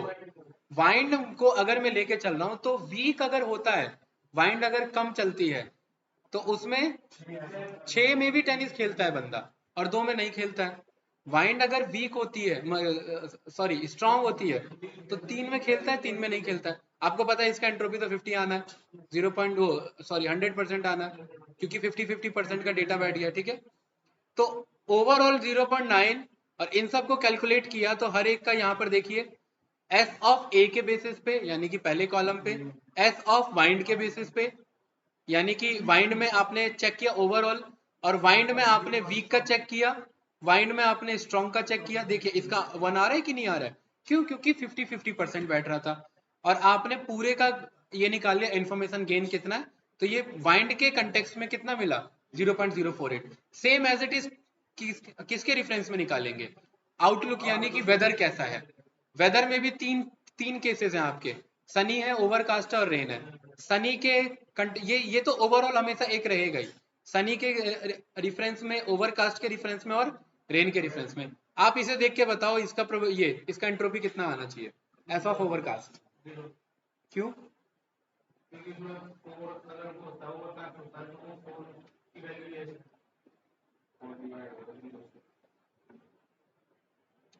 नहीं नहीं 4 नहीं, यहाँ पर आप चेक करो 100% उसका ये डायरेक्ट लीफ नोड बन गया है। कैसे बन गया है भाई? अगर ओवरकास्ट होता है और वेदर अगर ओवरकास्ट होता है, मतलब आप बाहर गए, आपने चेक किया वेदर ओवरकास्टेड है, तो बंदा टेनिस खेलता ही है। बाकी चीज को साइड हटाओ, ओवरकास्ट में क्या लिखा हुआ है? 4 प्लसेस हैं, यानी कि सब में यस निकलते हैं, 0 नेगेटिव्स हैं। तो इस केस में यहाँ पर क्या चलेगा? एंट्रोपी 0, यही कह रहे थे ना बस। क्यों? क्योंकि पैराबोला मेरा कैसा जा रहा था? जब प्रोबेबिलिटी 1 आ रही थी तो एंट्रोपी 0 आ रही थी मेरी, राइट? इसीलिए कुछ इस तरीके से। सेम एफ ऑफ रेन में आपका ये पता लग गया, इन सबको इक्वेशन में डाला और आपको क्या पता लग गया? इसका इंफॉर्मेशन गेन। सेम आप किसके लिए करेंगे? सेम आप आउटलुक के लिए किया, सेम आपने टोटल का ह्यूमिडिटी के साथ चेक किया, सेम आपने टोटल का वाइंड के साथ चेक किया, सेम आपने टोटल का टेम्परेचर के साथ चेक किया। हितेश कौन सा बेस्ट निकल रहा है बताओ? आउटलुक पहला प्रेफरेंस रूट नोड है, तो पहला प्रेफरेंस क्या बनेगा? आउटलुक। तो पहला प्रेफरेंस क्या दिया इस बंदे ने? आउटलुक। आउटलुक में फिर वही 3 चांसेस, सनी, ओवरकास्ट और ये, फिर यही सनी में कैलकुलेट करेंगे, फिर यही ओवरकास्ट में देखेंगे। अब इस बार सनी के रिफरेंस में चेक करेंगे ओवरऑल, फिर ओवरकास्ट के रिफरेंस में ओवरऑल, फिर रेन के रिफरेंस में ओवरऑल, फिर सनी में विंड का हिसाब किताब, सनी में टेम्परेचर का हिसाब किताब, सनी में ओवरकास्ट का हिसाब किताब। ये बहुत सारे कॉम्बिनेशन बनते हैं, ठीक है। नहीं फॉरेस्ट ये रहेगा डिसीजन ट्री, लेकिन आइट्रेशंस बहुत ज्यादा है इसके, राइट? तो यहां पर ये देखिए सनी के रेफरेंस में निकाल दिया, क्लियर है? सनी में ह्यूमिडिटी हाई था, नॉर्मल था, तो हाई में यहां पर देखिए ह्यूमिडिटी हाई होता है तो बंदा खेलता ही नहीं है, 0 पॉजिटिव है, मना कर देता है। ह्यूमिडिटी नॉर्मल होता है तो डायरेक्ट खेलने चले जाता है। इस वाले का एंट्रोपी 0 और इस वाले का मेरा अगेन एंट्रोपी 0। क्यों भाई? कोई भी एक वैल्यू मेरा अगर ज्यादा हो रहा है तो प्रोबेबिलिटी 1 जा रही है ना, और प्रोबेबिलिटी 1 आ रही है तो एंट्रोपी 0 हो जाएगा, मतलब एक ही डेटा है, रेंडमनेस है ही नहीं। तो इसका भी एंट्रोपी 0, इसका भी एंट्रोपी 0 पुट किया, घुमा फिरा के मेरा इन्फॉर्मेशन गेन आ गया सबसे ज्यादा। इन्फॉर्मेशन गेन ज्यादा क्यों आया? क्योंकि एंट्रोपी दोनों में कम था। अगर एंट्रोपी डाउन होगा, एंट्रोपी 0 होगा, इन्फॉर्मेशन गेन बढ़ेगा, इसलिए इन्फॉर्मेशन गेन 97 के क्लोज आपका है। यस या नो? तो इस वाले में कौन सा पिक होगा भाई? ह्यूमिडिटी। ठीक है, तो यहाँ पर आपने आउटलुक में आ गया ना, आउटलुक में आपने क्या पिक कर लिया? सनी में ह्यूमिडिटी। देखिए ओवरकास्ट में हमने चेक किया था, डायरेक्ट 4 आंसर आ रहे थे। अभी मैंने बताया ना, बंदा जाता है चेक करता है। आप जो कह रहे थे ना कि सर डायरेक्टली लीफ नोड आ गया मेरा, ये यही है कि बंदा गया बाहर देखा, अच्छा ओवरकास्ट मौसम में मैं कुछ नहीं देखूंगा, बारिश आ रही है या नहीं आ रही है बात की बात है। यहीं पर तो इसका फेलियर है भाई। इसने बाकी चेक किए क्या? नहीं चेक किए, क्योंकि इसका डिसीजन ऐसा पहले से दिया गया है कि जब जब ओवरकास्ट होता है तब तब बंदा खेलने जाता है। तो अब भी अगर ओवरकास्ट है तो बाकी डेटा को इग्नोर करो, और यहीं पर ये मॉडल फेल हो जाता है। यही इसका फेलियर है, राइट? डायरेक्ट लीफ नोड पे आंसर देना। ठीक है, ह्यूमिडिटी का मिल गया, same as it is wind का मिल गया, और बस इसके अकॉर्डिंग आपका क्या बन गया? Fully learn data decision tree बन गया। आपने ये पर्टिकुलरली पूरा जो मॉडल है ये इस तरीके से बैकएंड में इसकी लर्निंग चलती है। कुछ पूछना है इसमें तो बताइए भाई। देखिए इंडक्टिव बाइस क्या होता है कि आपका पर्टिकुलरली डेटा जो होता है वो आपका ज्यादा वो हो चुका है, ओवरफिट हो चुका है। ठीक है, इंडक्टिव बाइस का मतलब जो पहले से प्री डिफाइंड डेटा है उसको ज्यादा प्रेफरेंस दे रहा है। आप जो आउटकम में मतलब इनपुट में जो डेटा पूछोगे उसको नेग्लेक्ट करके प्री डिफाइंड को प्रेफरेंस दे करके उसके बेसिस पे आंसर दे सकता है। इसको आगे जाकर के हम कम करते हैं। ठीक है, ये भी ये वाला पीडीएफ भी मैं भेज दूंगा। क्लियर है भाई? आई थिंक ये 2 बार कर लिया तो एक डिटेल एक अप्रोच आ गया होगा। यस या नो? चलिए, matplotlib dot pyplot as plt। फटाफट से हम डेटा एक लोड करेंगे, कुछ 3-4 में आपको ऑप्शन दूंगा। ठीक है, क्या कह रहे हो? कौन सा वाला? नहीं है मेरे पे, ये कौन सा डेटा है?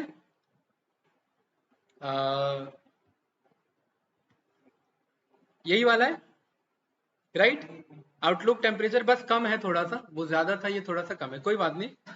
टेम्परेचर, ह्यूमिडिटी, विंड और प्ले के अकॉर्डिंग है, राइट? ठीक है, ये डेटा हमें यूज करना है, इसे मैं डायरेक्ट यूज कर लूंगा। import matplotlib.pyplot as plt, import C1 की रिक्वायरमेंट नहीं, इग्नोर करो अभी। ठीक है, वैसे कर लेना। फ्रॉम sklearn, बताओ भाई जल्दी से बताओ, आप लोगों को याद हो जाना चाहिए। अब sklearn से क्या निकालेंगे? क्या ये लीनियर मॉडल है? नहीं, तो ये लीनियर मॉडल नहीं है, तो ये लीनियर मॉडल के मॉड्यूल का भी पार्ट नहीं है। sklearn के अंदर एक ट्री नाम का ही पर्टिकुलरली मॉड्यूल है आपका, उसमें से आप ये निकालेंगे डिसीजन ट्री। अब डिसीजन ट्री ना रिग्रेशन में भी काम आता है और क्लासिफिकेशन में भी काम आता है, और अभी हमें रिक्वायरमेंट है क्लासिफायर की, यानी कि क्लासिफिकेशन में। और क्या निकालेंगे sklearn से, बताओ भाई फटाफट से। देखिए क्लासिफाई करने का काम है, तो क्लासिफिकेशन रिपोर्ट काम आएगा कि नहीं आएगा? कंफ्यूजन मैट्रिक्स काम आएगा कि नहीं आएगा? कंफ्यूजन मैट्रिक्स कहाँ कहाँ काम आएगा? जहां जहां क्लासिफिकेशन चल रहा हो। भाई यही तो चेक करना है, ट्रू पॉजिटिव ट्रू नेगेटिव कितना जज किया कितना नहीं किया। कहते हैं नो? ठीक है, sklearn dot matrices import classification report comma precision score F1 score, बहुत बढ़िया, रिकॉल। ठीक है, रिकॉल स्कोर क्लियर है, और कुछ नो। और sklearn डॉट मॉडल सिलेक्शन, बहुत बढ़िया। इसमें से क्या मंगाना है? Train test split. Decision tree तो आ चुका ना हमारा, ट्रेन टेस्ट स्प्लिट। और बताइए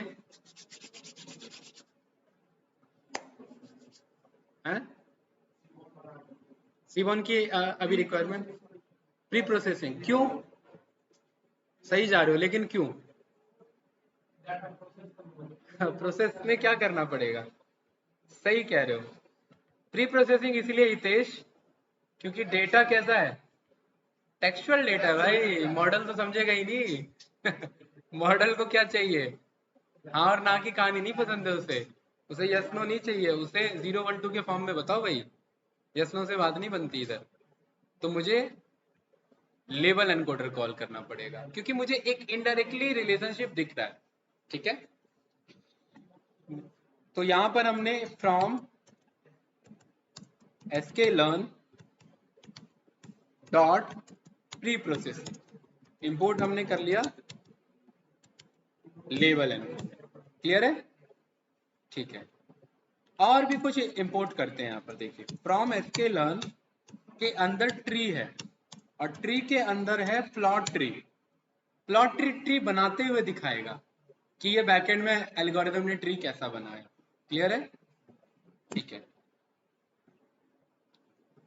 मैट्रिक्स के अंदर ही कंफ्यूजन मैट्रिक्स निकलता है, तो ये भी यही कॉल कर लेते हैं, है ना, कंफ्यूजन मैट्रिक्स को इधर ही बगल में, क्लियर है।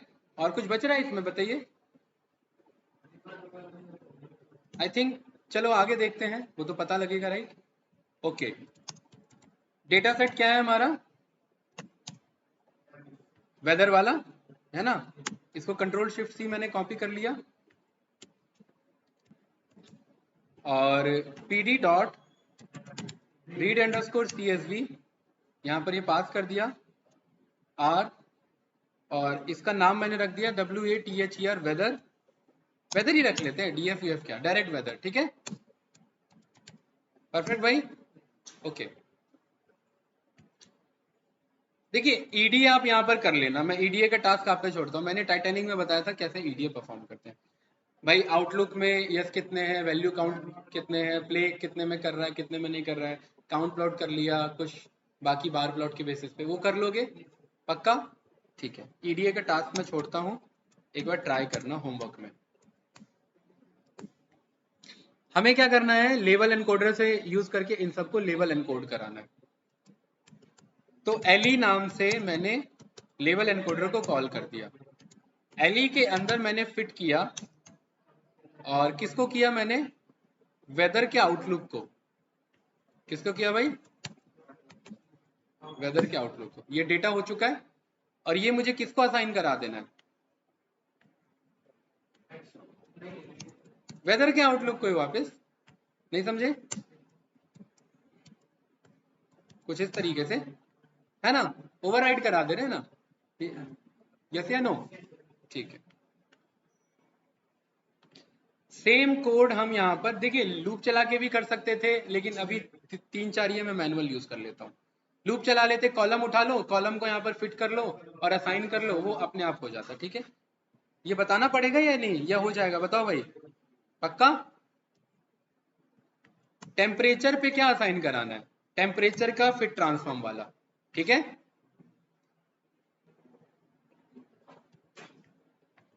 ह्यूमिडिटी और विंड और प्ले, क्योंकि लास्ट वाला भी है ना, ओके। तो ये मैंने उठा लिया ह्यूमिडिटी, इधर बोल दिया ये ह्यूमिडिटी के आगे ह्यूमिडिटी को उठा लेना, ये किसका है भाई, विंड, विंड के आगे विंड को उठा लेना, और ये प्ले के आगे प्ले को उठा लेना। ये सब बन चुका है मेरे पास, परफेक्ट। न्यूमेरिकल डेटा हो चुका है हमारे पास, राइट। अब क्या काम है हमारा, ट्रेन टेस्ट स्प्लिट करना।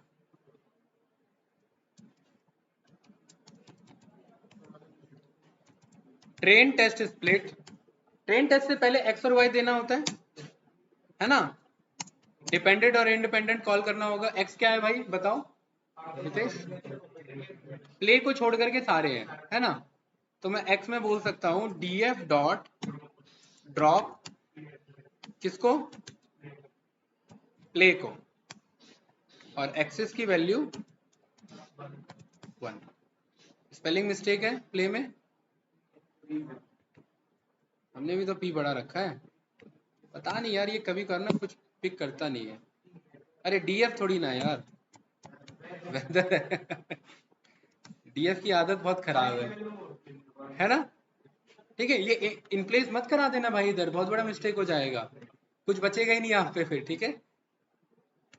वाई मैंने क्या बोल दिया, सीधा वेदर का प्ले, या वेदर डॉट प्ले ले लो, बात बराबर है ना। वाई आ चुका है, perfect. X comma Y comma, हाँ ट्रेन टेस्ट स्प्लिट और रैंडम स्टेट कोई भी ले लो 32 42 54 वो तो आगे हम चेक करेंगे मेरा मॉडल एक्यूरेसी कहाँ दे रहा है। X train x test y train y test ये सीक्वेंस याद रखना वरना गड़बड़ी हो जाएगी बहुत बड़ी। एक्स ट्रेन का एक्स टेस्ट वाई ट्रेन का वाई टेस्ट ठीक है ये ध्यान रखना।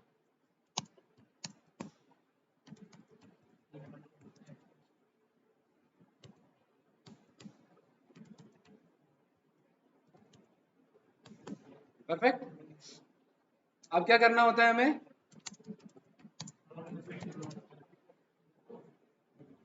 CREATION model creation. DT model क्यों डिसीजन ट्री मॉडल है ना।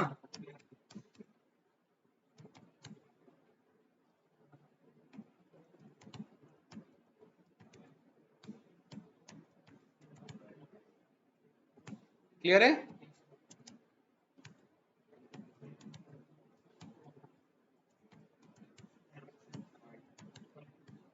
देखिए इसीलिए मॉडल बनाना कोई बड़ा काम नहीं है मशीन लर्निंग में।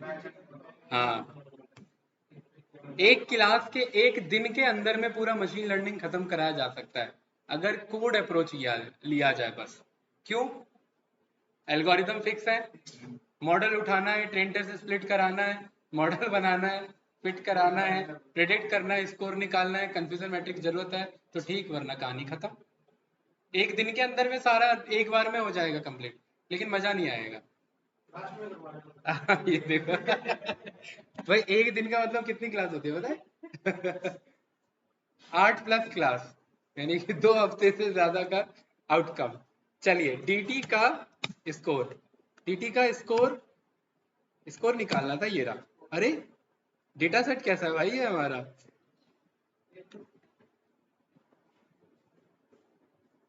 एक्स टेस्ट और वाई टेस्ट हमने दिया ठीक है कोई बात नहीं इग्नोर करो इसे करेक्ट करेंगे ठीक है। हमारा मॉडल का स्कोर कितना है 0.33%। रिजेक्टेड है देखते रिजेक्टेड है क्लासिफिकेशन रिपोर्ट वाई ट्रू और वाई प्रेड। ये डेटा एक्चुअली मैनुअली बनाया ना मैंने हो सकता है कि क्योंकि मैनुअल में मैंने गलत डिसीजन किस चीज का नहीं ईडीए वाला नहीं मैं ये कह रहा हूँ ये जो डेटा सेट है ना ये खुद क्रिएटेड है ठीक है। अभी ये वाला यूज नहीं किया एक बार ये वाला भी यूज कर लेंगे पीडीएफ में जो था जैसे हम प्ले पे प्रोबेबिलिटी कर ले हाँ तो उसमें उसकी वैल्यू निकलेगी ना एक्यूरेसी की वो तो करेंगे ही अभी यहाँ पर हम वो तो निकाल ही रहे हैं क्लासिफिकेशन रिपोर्ट सब दे देगा। y का pred is equals to dt model dot predict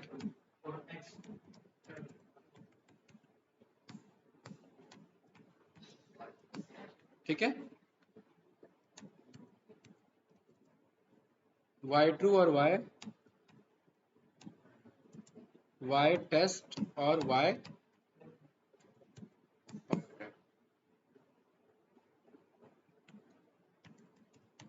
कहीं कहीं पर जीरो डिवीजन एरर भी आ रहा है।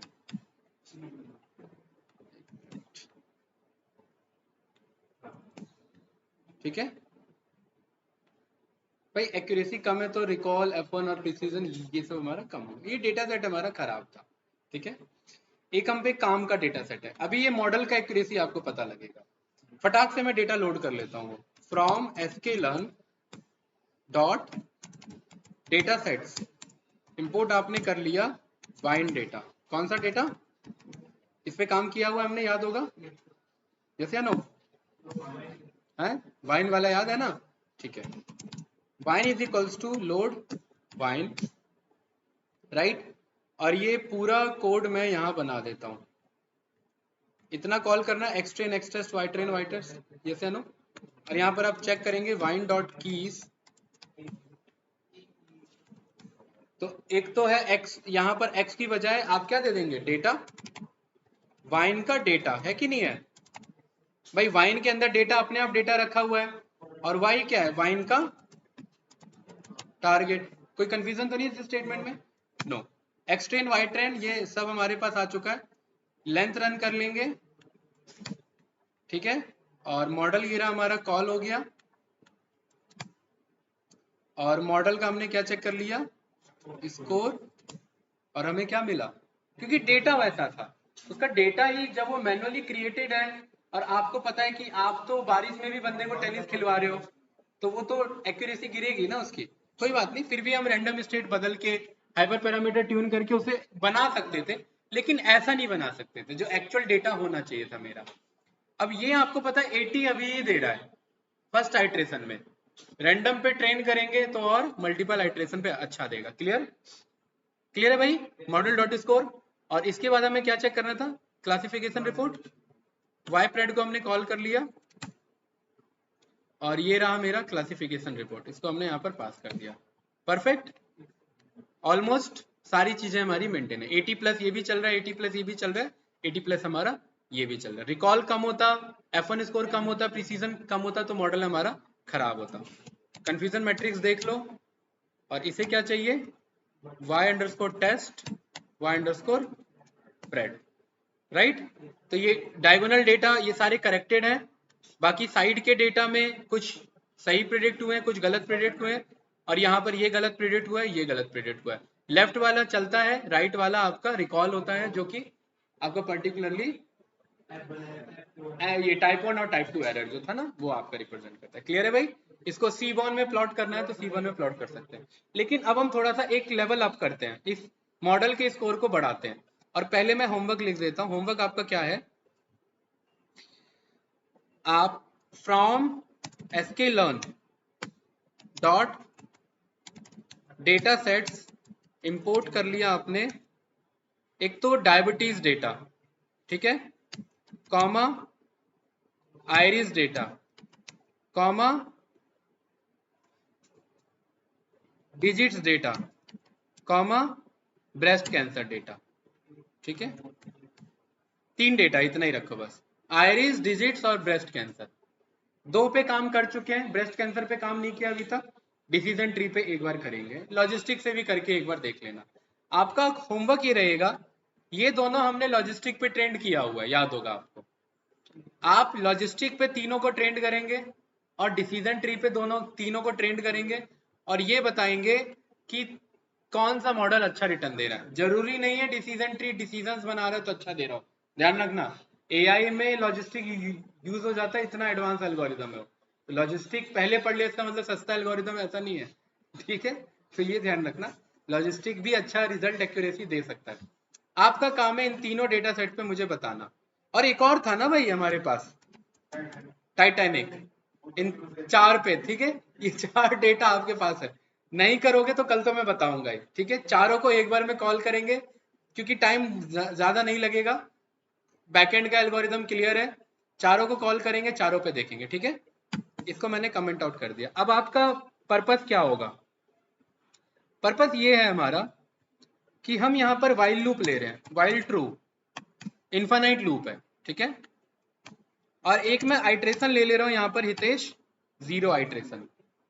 और मैं कह रहा हूं हर एक आइट्रेशन में आप क्या करो, डेटा का ट्रेन टेस्ट स्प्लिट करो। क्या ये कह सकता हूं, क्यों भाई अर्जुन। और रैंडम स्टेट की वैल्यू कितनी रखो, हाई रखो। उसके बाद आप क्या करते हो, उसके बाद आप ये बनाते हो डिसीजन ट्री मॉडल, और मॉडल को फिट करते हो, राइट। देन आप क्या निकालते हो, स्कोर। इसको मैंने स्कोर के अंदर में ऐसे स्टोर कर लिया, कोई डाउट। मैं स्कोर की वैल्यू भी 0 मान के चल लेता हूं, ठीक। इफ स्कोर की वैल्यू, ये 2 स्कोर हो गया, 1 मिनट, इसका नाम कर लेते हैं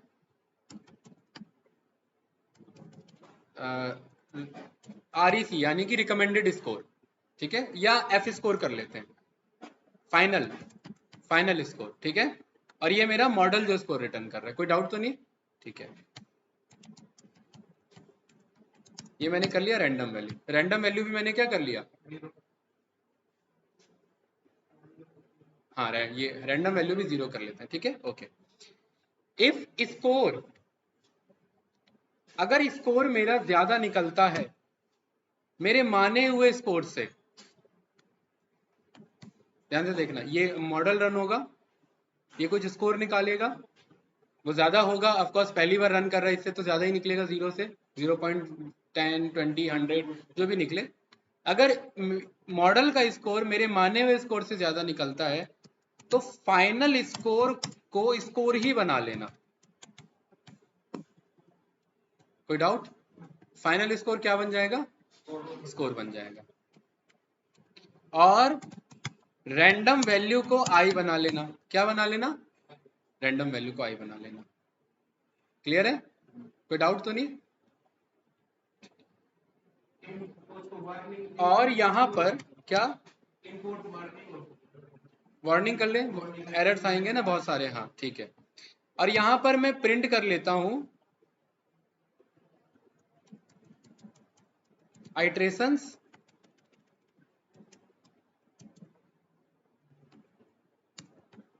आई, आइट्रेशन चलेगा नंबर ऑफ आई, देन मेरा चल रहा होगा यहां पर मेरा फाइनल स्कोर, ठीक है, अचीव्ड स्कोर, यस या नो? इसमें मैं क्या लिख दूंगा? Final score.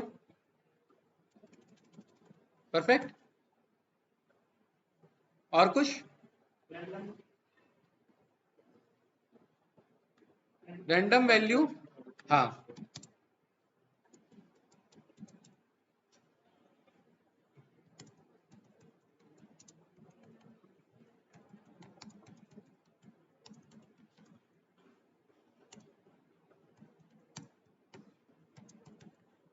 Best random value से मुझे मिल जाए।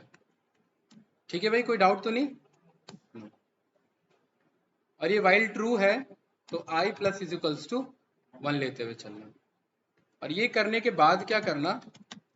डिस्प्ले कर लेना clear is equals to true. ये नीचे जो भागेगा ना, नीचे नहीं भागने देगा, ये वहीं पर पुराने रिजल्ट को क्लियर करके वहीं शो करेगा। ठीक है, कोई डाउट? नो। और इंपोर्ट वार्निंग्स वाला भी आपका कर लेते हैं।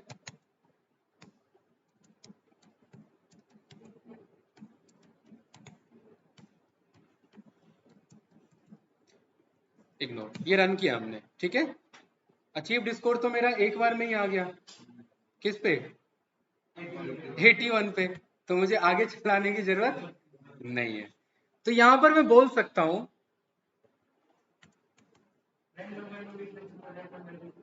हाँ क्या क्या बताओ? इफ, हाँ बोलो बोलो। हाँ दो दो जो हमने लिया इसका जरूरत नहीं है ना, कोई नहीं, एक करा लेंगे, ठीक है। Score is equals to 1। अगर स्कोर की वैल्यू 1 निकलती है उस केस में कोड क्या कर लेना? मतलब हमने 100% अचीव कर लिया। कोई डाउट तो नहीं भाई? फिर फालतू में आइट्रेशन ये रन कराने का क्या मतलब है? 87% भी आ रहा था, 80 भी आ रहा था, मेरे को क्या अचीव करना है? यही काम हमने पहले डेटा फ्रेम बना के किया था, फिर उसमें मैक्सिमम चेक करते थे। उससे अच्छा ये अप्रोच है, क्योंकि ये आइट्रेशन चलते जाएगा, वाइल ट्रू है, इनफाइनाइट है। जब तक मेरा अचीव्ड स्कोर जितना मुझे चाहिए वो अचीव नहीं होगा तब तक ये काम करता रहेगा। तो जरूरी नहीं है हर बार 1 लिखेंगे, क्योंकि 1 कभी आ भी नहीं सकता है। तो इनफाइनाइट लूप हो गया ना। 85 प्लस कर दिया, 90 प्लस कर दिया, या चेक कर लिया ना भाई, आपने इसे 1 घंटा चला के छोड़ दिया, आपने चेक कर लिया बेस्ट क्या अचीव करके बैठा है अभी तक, ये 87। तो आप बोल सकते हैं कि जब स्कोर 87 आ जाए तो ब्रेक कर दे अगला इटरेशन में, यस या नो? तो मुझे पता है कि 58 बेस्ट रैंडम वैल्यू है मेरा, यस या नो? तो इतने कोड को हमने क्या किया? उठाया, यहां पर हमने पेस्ट किया, यस या नो? और रैंडम स्टेट की वैल्यू क्या रख दी हमने? 58। ये कैसे भाई बदल कैसे रहा है ये? अभी भी वो रैंडम डेटा मेरा अभी भी बदल रहा है। कोई बात नहीं, आप एक बार ट्राई करना। 58 पे 1 आना था तो 1 तो दिया है, लेकिन कहीं कहीं पे उसने, देखो डिसीजन ट्री है, बैकएंड में डेटा थोड़ा बहुत वेरी कर रहा है मेरा, लेकिन 90 प्लस ही होगा, ऐसा नहीं है कि 70 के आसपास आ जाए। भाई ये आ गया। अब हमारा क्या काम था, ट्री प्लॉट करना। तो मैंने बताया था ना कि हमारे पास एक प्लॉट ट्री करके है। प्लॉट ट्री को आपको अपना बना हुआ मॉडल देना होता है, बस कुछ इस तरीके से। देखिए ट्री उसने बना के दे दिया, तो यहाँ पर हम बोलेंगे कि भाई इसे plt डॉट शो कर लो, सो दैट मुझे टेक्सचुअल डेटा से मतलब ना हो, मुझे बस डिसीजन ट्रीज चाहिए। ये रहे उसने कुछ यहाँ पर सैंपल्स उसने बनाए, कुछ वर्क किया और उसके अकॉर्डिंग कुछ दिख नहीं रहा है। एक काम करते हैं, DPI, हाँ वही ना, क्वालिटी बढ़ाने के लिए ना। इसमें मेरे पास फॉन्ट साइज है, क्या है, फॉन्ट साइज। फॉन्ट साइज की वैल्यू 3 करने पे कुछ बात बन रही है, 7 करने पे हाँ बात बन रही है। लेकिन ये क्या है, ये तो आपस में मिल गए। तो plt डॉट फिगर, क्योंकि ये मैटप्लॉटलिब से ही निकला है, ये भी ध्यान रखना, ये जो बनाया उसने, तो ये फिक्स साइज से कंट्रोल हो जाएगा। 10x7 perfect. या आप बोल सकते हैं 12x10,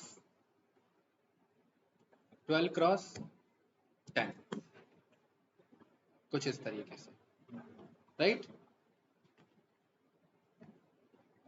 तो कुछ इस तरीके से हमारे डिसीजन ट्री यहाँ पर प्लॉट किया उसने, अलग अलग वैल्यूज लिए, ठीक है।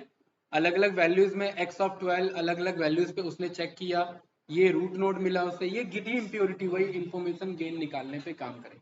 कल हम देखेंगे गिनी इम्प्योरिटी हमारा क्या होता है। एक हिंट दे देता हूँ, गिनी इम्प्योरिटी रिप्रेजेंट करता है डेटा में रेंडमनेस कितना ज्यादा है, वही बात है, ठीक है, एंट्रोपी वाले ही। आप यहाँ एंट्रोपी भी लिख सकते हैं और यहाँ गिनी भी लिख सकते हैं, ठीक है। सैंपल्स कौन कौन से उठाए, वैल्यू क्या क्या चेक किए, उसके अकॉर्डिंग ये सारे इसने डिसीजन नोड और रूट नोड बनाए। ये हमने जानबूझ के ओवरफिट मार दिया है, क्योंकि हमने एक्यूरेसी कितना ले लिया है, 100%। कभी कभार 100 नहीं भी आ सकता, जैसे किस केस में 33 आ गया था उस केस में। तो कल का पूरा टाइम है, आज का पूरा क्लास यूटिलाइज हुआ है, ठीक है। कल एक बार प्रैक्टिस करना, प्लॉट लॉट सब करके आना, कल इसके और एडवांस कॉन्सेप्ट को देखेंगे। ये पूरा फाइल में भेज देता हूँ, कुछ पूछना है तो बताइए कैंडिडेट्स। कुछ नहीं, रिकॉर्डिंग डन करें।